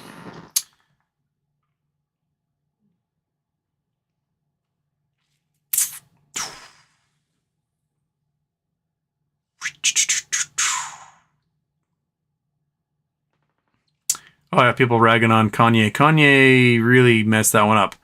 The thing is, though, I find hilarious is that Candace Owens was like embracing Kanye and having him release his inner crazy person in order to convince him to buy Parler, right? Because you go crazy and then Twitter goes, yeah, it's a little too crazy. We're going to go boop.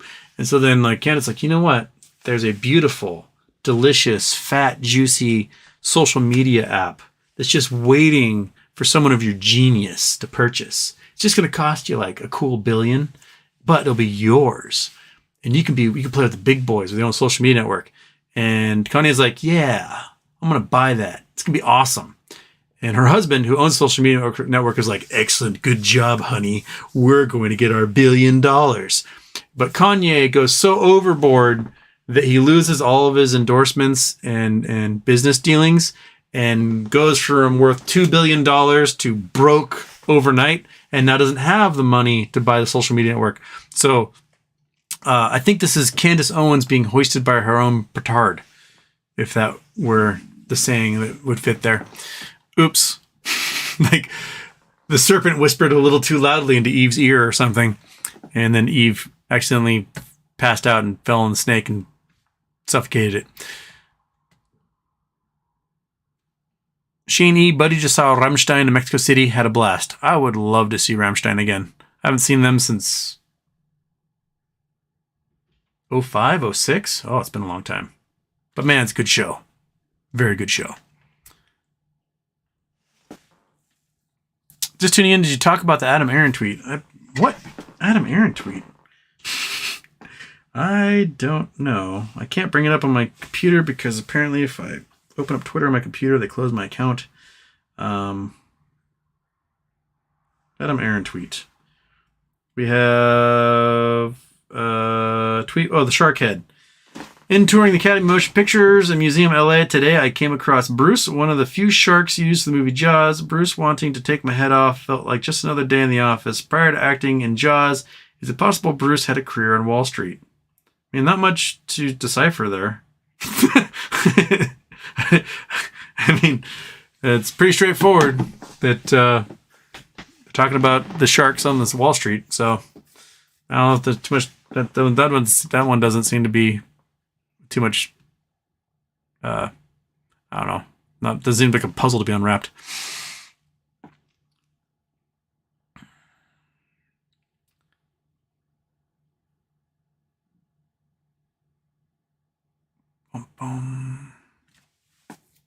Meanwhile, Houston, about the ladder selling method. If you start selling $100 and go 50% every single time for every share, by share 24, you're at $1 million. So you really don't need a lot of shares to reach retirement money. It's true.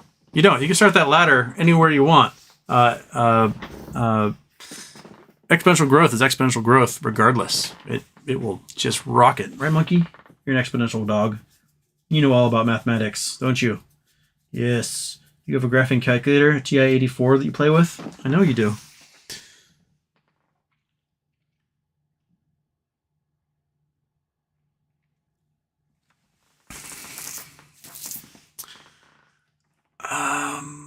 Bum, bum, bum.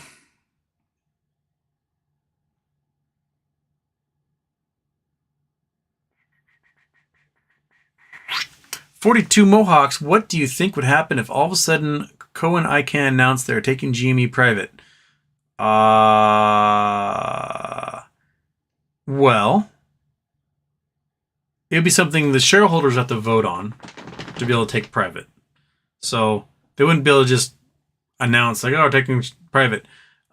They could announce a buyout that would have to be approved either by the shareholders or by the board unanimously, which would then piss us off because a buyout wouldn't work for us at all. We hold it for the mooning. But if they were to somehow get permission from the shareholders and everyone else, like, take the company off the exchange while we maintain our ownership, that would probably cause a forced squeeze.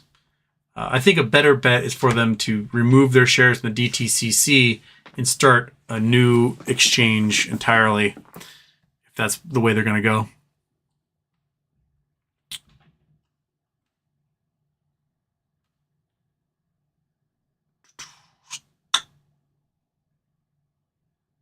Well, this is the most boring, ordinary shirt I've seen you wear. 1 second intro is compensation. No. Deal with my boring shirt. It is plastic. This is definitely, if I caught on fire, it would melt to me and I would have just horrible burns.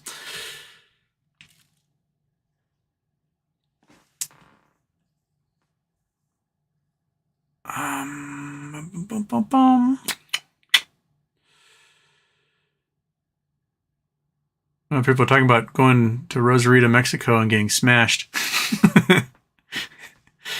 That's about as far as I've been into Baja. Yeah, that's right, because I can skip past all the people talking about getting drunk in Mexico, and he'll allow me to catch up sooner. So now I'm just scrolled past and I'm 40 minutes behind in the chat. Fantastic. Cosmic Cornelius, Houston, happy Asexual Awareness Week. 1% of humanity, and yet we have very little representation. Many myths out there, even Oases might be looking for love and marriage, but not romance or sex. Sure. I mean, if you are ace, then, you know, you do what you're doing. I mean, I met people. One of the most gorgeous women I've ever met in my entire life is asexual. Completely not interested at all in dating anyone ever. She's not interested in romance, not interested in sex. You know, she likes to knit. She likes to go for walks. She likes her job, and just absolutely drop dead gorgeous. And no one's getting that.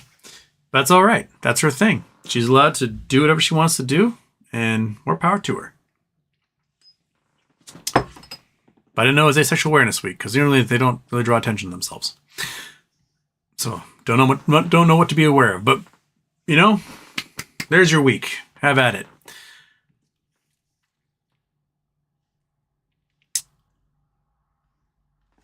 Wheatwild Houston found a business class tickets to Chicago for Passover in April with Iberia layover in Madrid for $2,000. How about that? Well, dang. Gonna go hang out in Chicago in the spring. And weather might be beautiful or it might be freezing. Because in Chicago in early April, you never know what it's going to do. But you can go get your picture taken by the Bean, go to a steakhouse. What else did I do in Chicago? Catch a Cubs game if by then. I think Passover's in April this year. Monkey Butt, do you have any suggestions? I don't know Chicago very well. My buddy Andy's there. That's all I know. The other friends I had lived there, one of them got cranked in the head in a mugging and they moved back to Hawaii, so he didn't last very long in Chicago.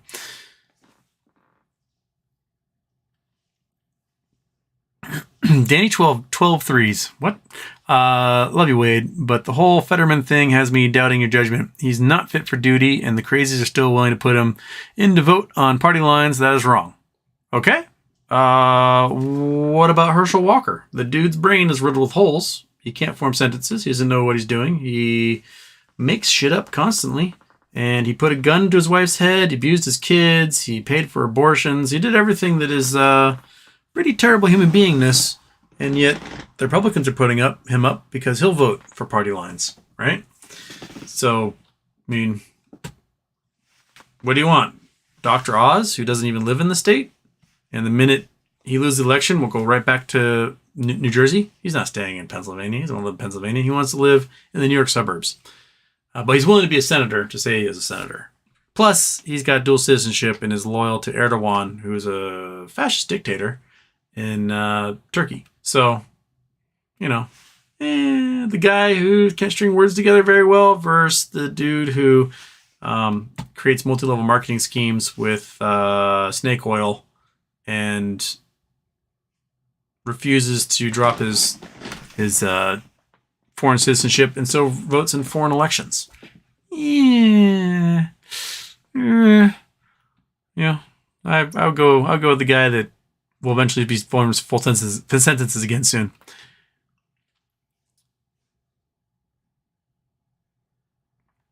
Monte Barger, if Bruce Wayne got everyone psychological help, what would he do with his free time? Everyone needs a hobby.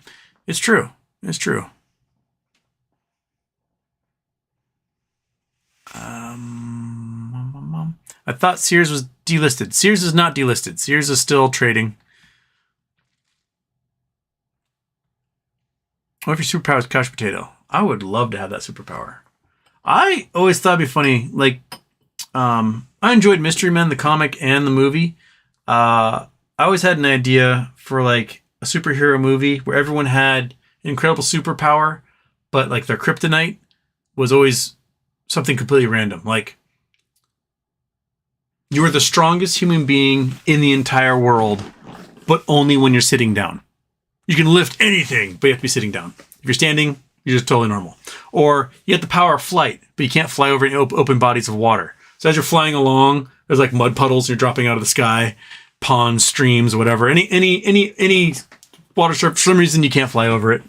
That'll be another good one, Monkey. It reminds me of like the good dude in Mystery Men who's only invisible if people aren't looking at him. like you know, sort of like the Bad News Bears of superheroes. I would love it.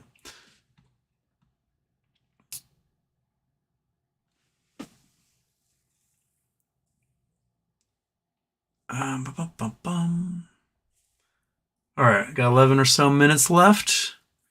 Okay, we're 11 minutes left, and I am 49 minutes behind. Way to go! All right.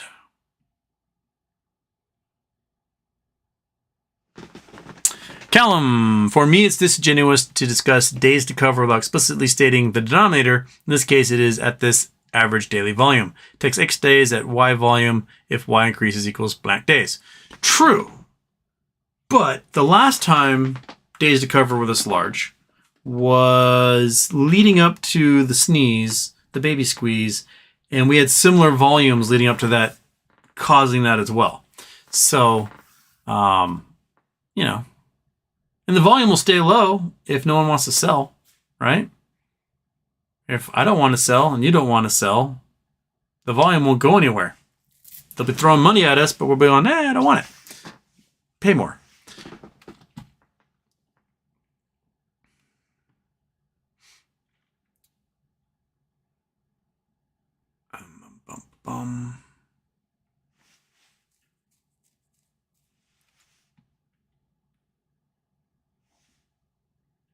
Drew Saul, tell my kids we're 5 minutes away, even when we're 30 plus minutes away. 15 minutes later to ask, and I say we're 5 minutes away. They've learned to stop asking. Yeah, parental tricks, man. Kids have no sense of time.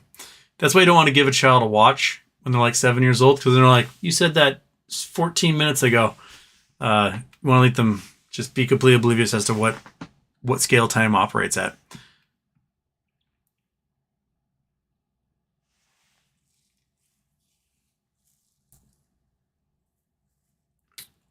Wheat Wild Houston, what happened today that made the market go boom?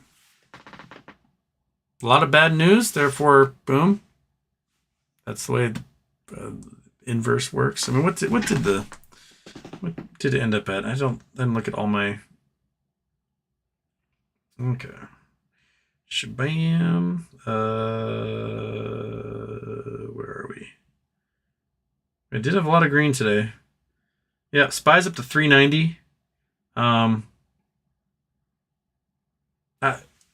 They had terrible news yesterday, therefore it's a great time to go in and buy.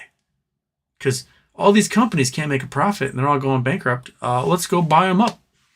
Houses can't sell for shit. No one has any money. World War's about to start. Perfect time to jack everyone's tits. I don't know. You got me. Plunder protection team at work, man.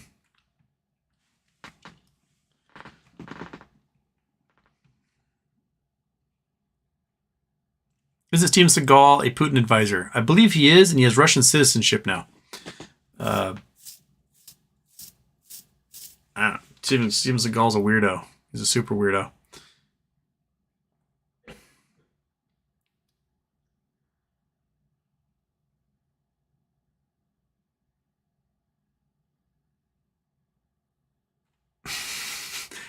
Happy birthday. Can you describe why BOFA is F in the A? BOFA is the prime broker for a whole bunch of really terrible short hedge funds and a little company called Citadel. So they're on the hook for every single penny that they have dropped into these short hedge funds. The short hedge funds can't do it. Bank of America has to. And Bank of America don't have very strong financials right now. They can't afford to pay tellers a living wage, so they're closing all sorts of banks because, well, you want to make more than $10 an hour? Yeah, we can't have you handling our thousands of dollars a day. So even in rich places like here, Bank of America's open like 2 days a week because they can't afford to pay people a living wage to be a bank worker. That's not a good sign. Not a good sign at all. BFH Houston, look up the psychopath button paradox. Personally, I think only a psychopath would value their own life over removing psychopaths in the world. So in my opinion, paradox doesn't seem to work. Is that the one where like you put the button and all the psychopaths vanish? And if you push it, you're a psychopath? Is that what it is? But yeah, like I don't think it's quite a paradox. I think that's not quite a paradox. I mean, you can look at it from a rational perspective where psychopathy is a cluster B personality disorder. There is no cure. Some people think that they can treat it, but so far there's been no evidence that psychopathy has been treated in any way, shape, or form. All they've managed to do is have a psychopath seem to lie better to the person who's studying them. And they just don't care. They will... 25% of the prison population is psychopaths. Upwards of 10% of CEOs, politicians, police officers, people like that are psychopaths. And yet they're only like 1% of the entire population. So they do have, seems to be an evolutionary factor into their success, which is, I don't give a shit, I'll do anything. And that seems to carry a lot of weight when it comes to, accomplishing tasks. You'll steamroll someone, who cares? You survived, they didn't. Moving on. Yeah. Read the Psychopath Test. That is an amazing book. That and the Sociopath Next Door. Those two books together, and all of a sudden you open your eyes to sight like, oh, that guy, when I was in 9th grade, turns out he's a total psychopath. Whoa. It all makes sense now. It's the guy who wrote the Psychopath Test is the dude who wrote The Men Who Stare at Goats. He's generally like a long form kind of gonzo journalist. And he was asked to interview this warlord from Haiti who was under house arrest in Queens, New York. And he could only go a couple of blocks from his house in his neighborhood while he's awaiting trial. And he had been warned that this dude's a complete psychopath.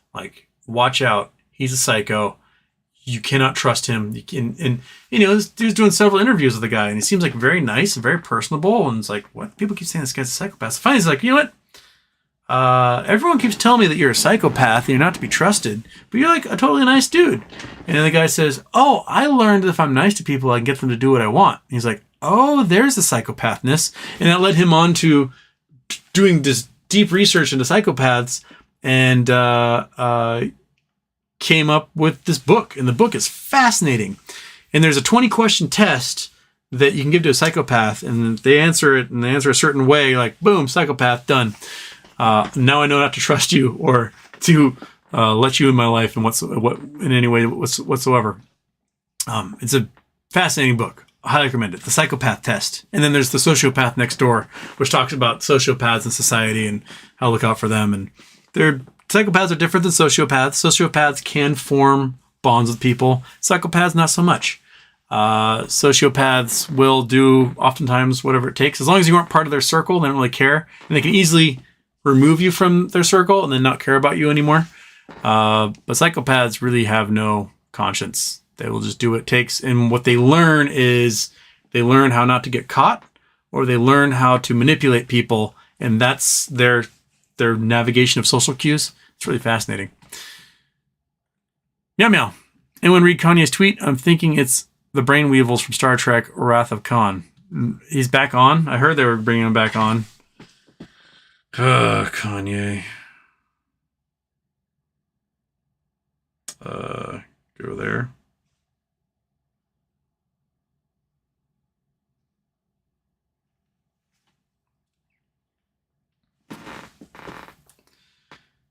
He's got nothing. He hasn't tweeted since October 8th. So no. I haven't read a Kanye tweet. Unless it got deleted again or something.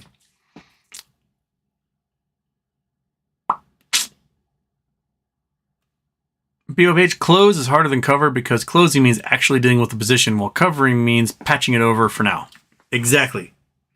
If you are under reg show and you sold naked and you got a cover, all you have to do is get a whole bunch of deep out of the money puts or calls, something that's not going to trigger. Be look, we have the option of having enough shares to cover this thing. And they go, oh, okay, that's fine. Closing is you actually bought the share and you return the share and the position is done, is closed. Covering is, getting enough capital in your assets that when the margin is no longer triggered. Or doing a swap with someone else's debt and resetting the FTD clock, stuff like that.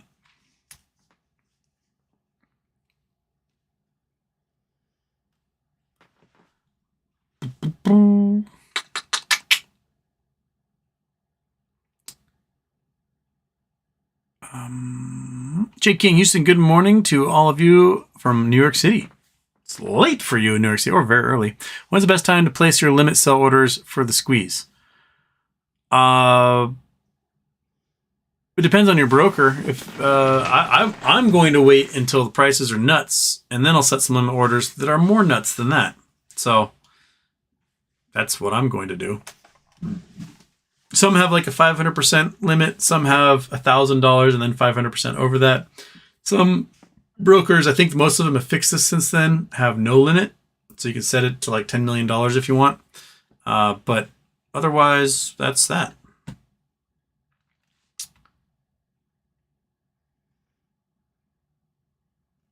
Lego factories burned due to wood. His first toys are wooden. Fun fact, maybe not. The man that created Lego also created the famous wooden duck, the one on a string. Ah. Okay, Andrew. Looks like I have to read this book because I know nothing about the creator of Legos. Prontal. It's got something tropical. 8 degrees south. Street view at any of these points. Okay. All right. Street view must be something fantastic. Copy that. Go there. Go like that. Oh, then I need to delete you because I copied too much. Bam. Bam. Street view at any of these points. Shaboom. Can I do a street view there? That is in the ocean. Nisabat. Oh, I can. Look at that. I'm under the water. Okay. That didn't do anything. All right. I have a feeling something's supposed to happen in my street view here. Street view me. There we go. All right. Hey, look at the coral. That's gorgeous.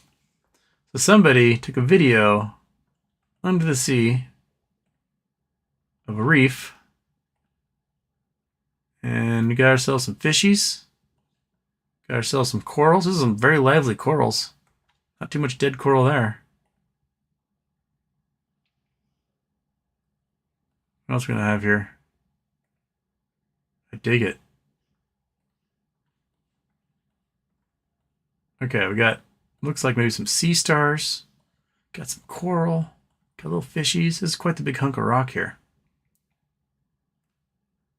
More fishies. Come on. Take me. Where am I going? I want to get around this rock. I want to see what magical things you have for me. I'm around the rock. There's some guys. There's some. What is, these are the angel. Those are angelfish. I can't remember what those things are called. I can't remember my fish names. Looks like maybe some parrotfish or something similar. That's cool. Google Earth. Good job, Google Earth. I dig it. I dig it. Okay.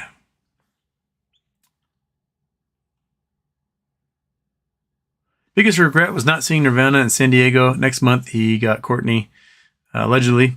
Anyone see that documentary Suspicious? I've not seen that documentary. I never got to see Nirvana live.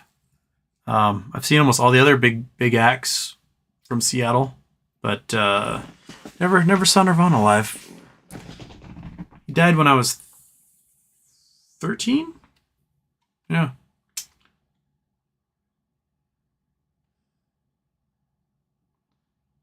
All right, I'm just going to scroll to the bottom here, do a couple of ones at the very... Oh! Matthew Schneider. Message retracted. Hi, Houston. Hi, Matthew. You can post your question. You send a super chat. You can post that sucker. I'll give you a minute to throw one in there. And then I'm probably it for the evening. Okay. True Saul, Kramer crying about how he got Facebook earnings wrong. Anti-Kramer strikes again. I think we've gotten inside that dude's head. And I think he's now earnestly trying to make good picks so that the Kramer inverse doesn't work.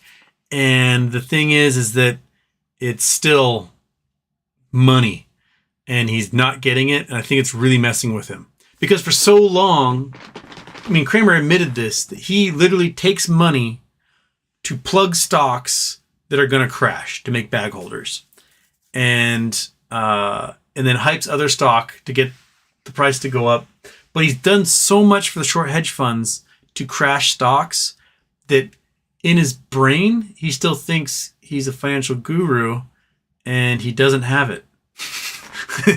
He's now cursed himself, and the wins are few and far between for him because he crossed over the dark side.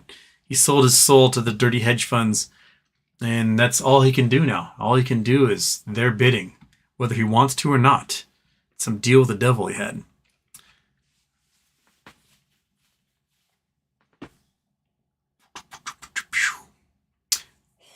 Horneat. Houston, a little question here.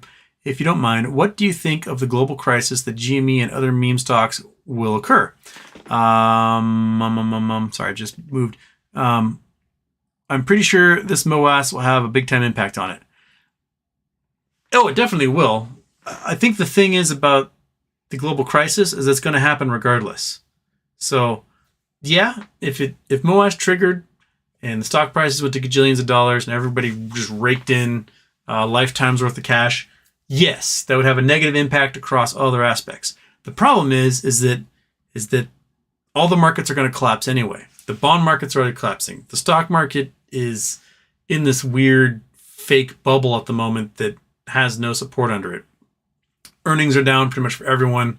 Inflation is insane. We're on the cusp of World War III. China is defaulting on like $14 trillion in bonds. Other countries are defaulting. And it's just housing markets collapsing. Real estate around the world is collapsing. There's just no fundamentals to keep the market up where it is right now. So whether MOAS happens and causes it, or it happens and then MOAS goes, regardless, the global economy is going to crash. Okay.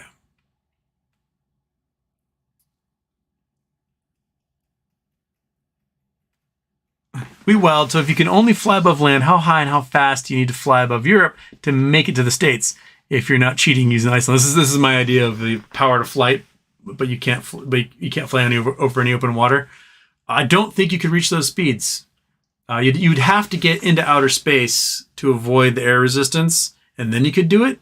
But by then you're in orbit, and you're just gonna be going so fast that you try to take yourself out of orbit. It's gonna be brutal. So I think you'd burn up. You wouldn't have the power to. I mean, you have to have a second superpower, which is I can't catch on fire. Okay, looks like Max threw it in there. Okay, Matthew Snyder, Houston. Could the government intervene during MOAS and call all shares null and void and instruct brokers to pay out the shares at a current market price? Yes, they could. But it would be a really, really, really bad thing. I think the only way the government could do it and slightly get away with it is if on top of doing that, they banned the ability of short hedge funds and market makers from creating this situation in the future, right? They'd say, okay, we're going to just make a clean slate. You guys get your money back. These positions are going to be closed. We're going to make it so that no one ever can naked sell a share ever again. There might be some forgiveness in there, but if they null and void everything, pay everyone cash for shares they don't want to sell at that price, and then don't change the underlying system underneath it that made this all happen, then they're never going to be forgiven. And you're going to lose trillions of dollars in foreign investment in this country.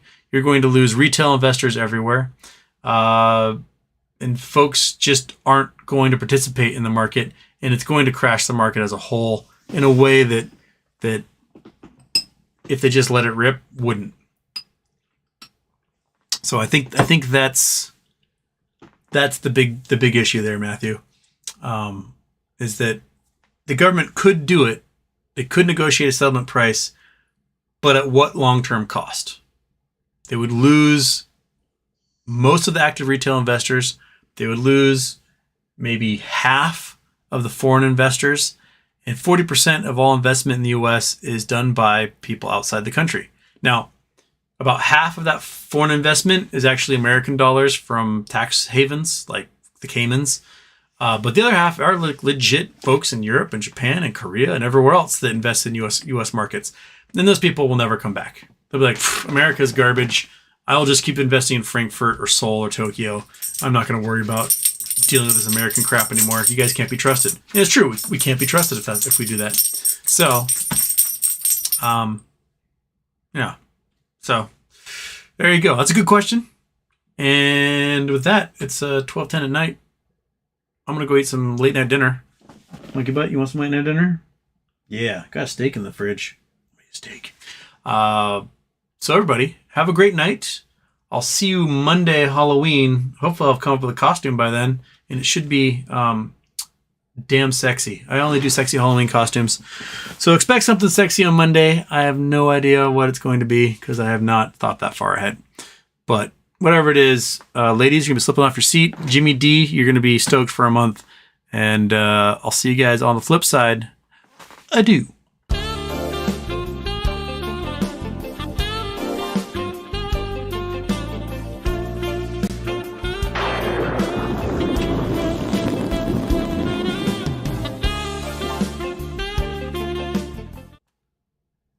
Focus, focus, focus.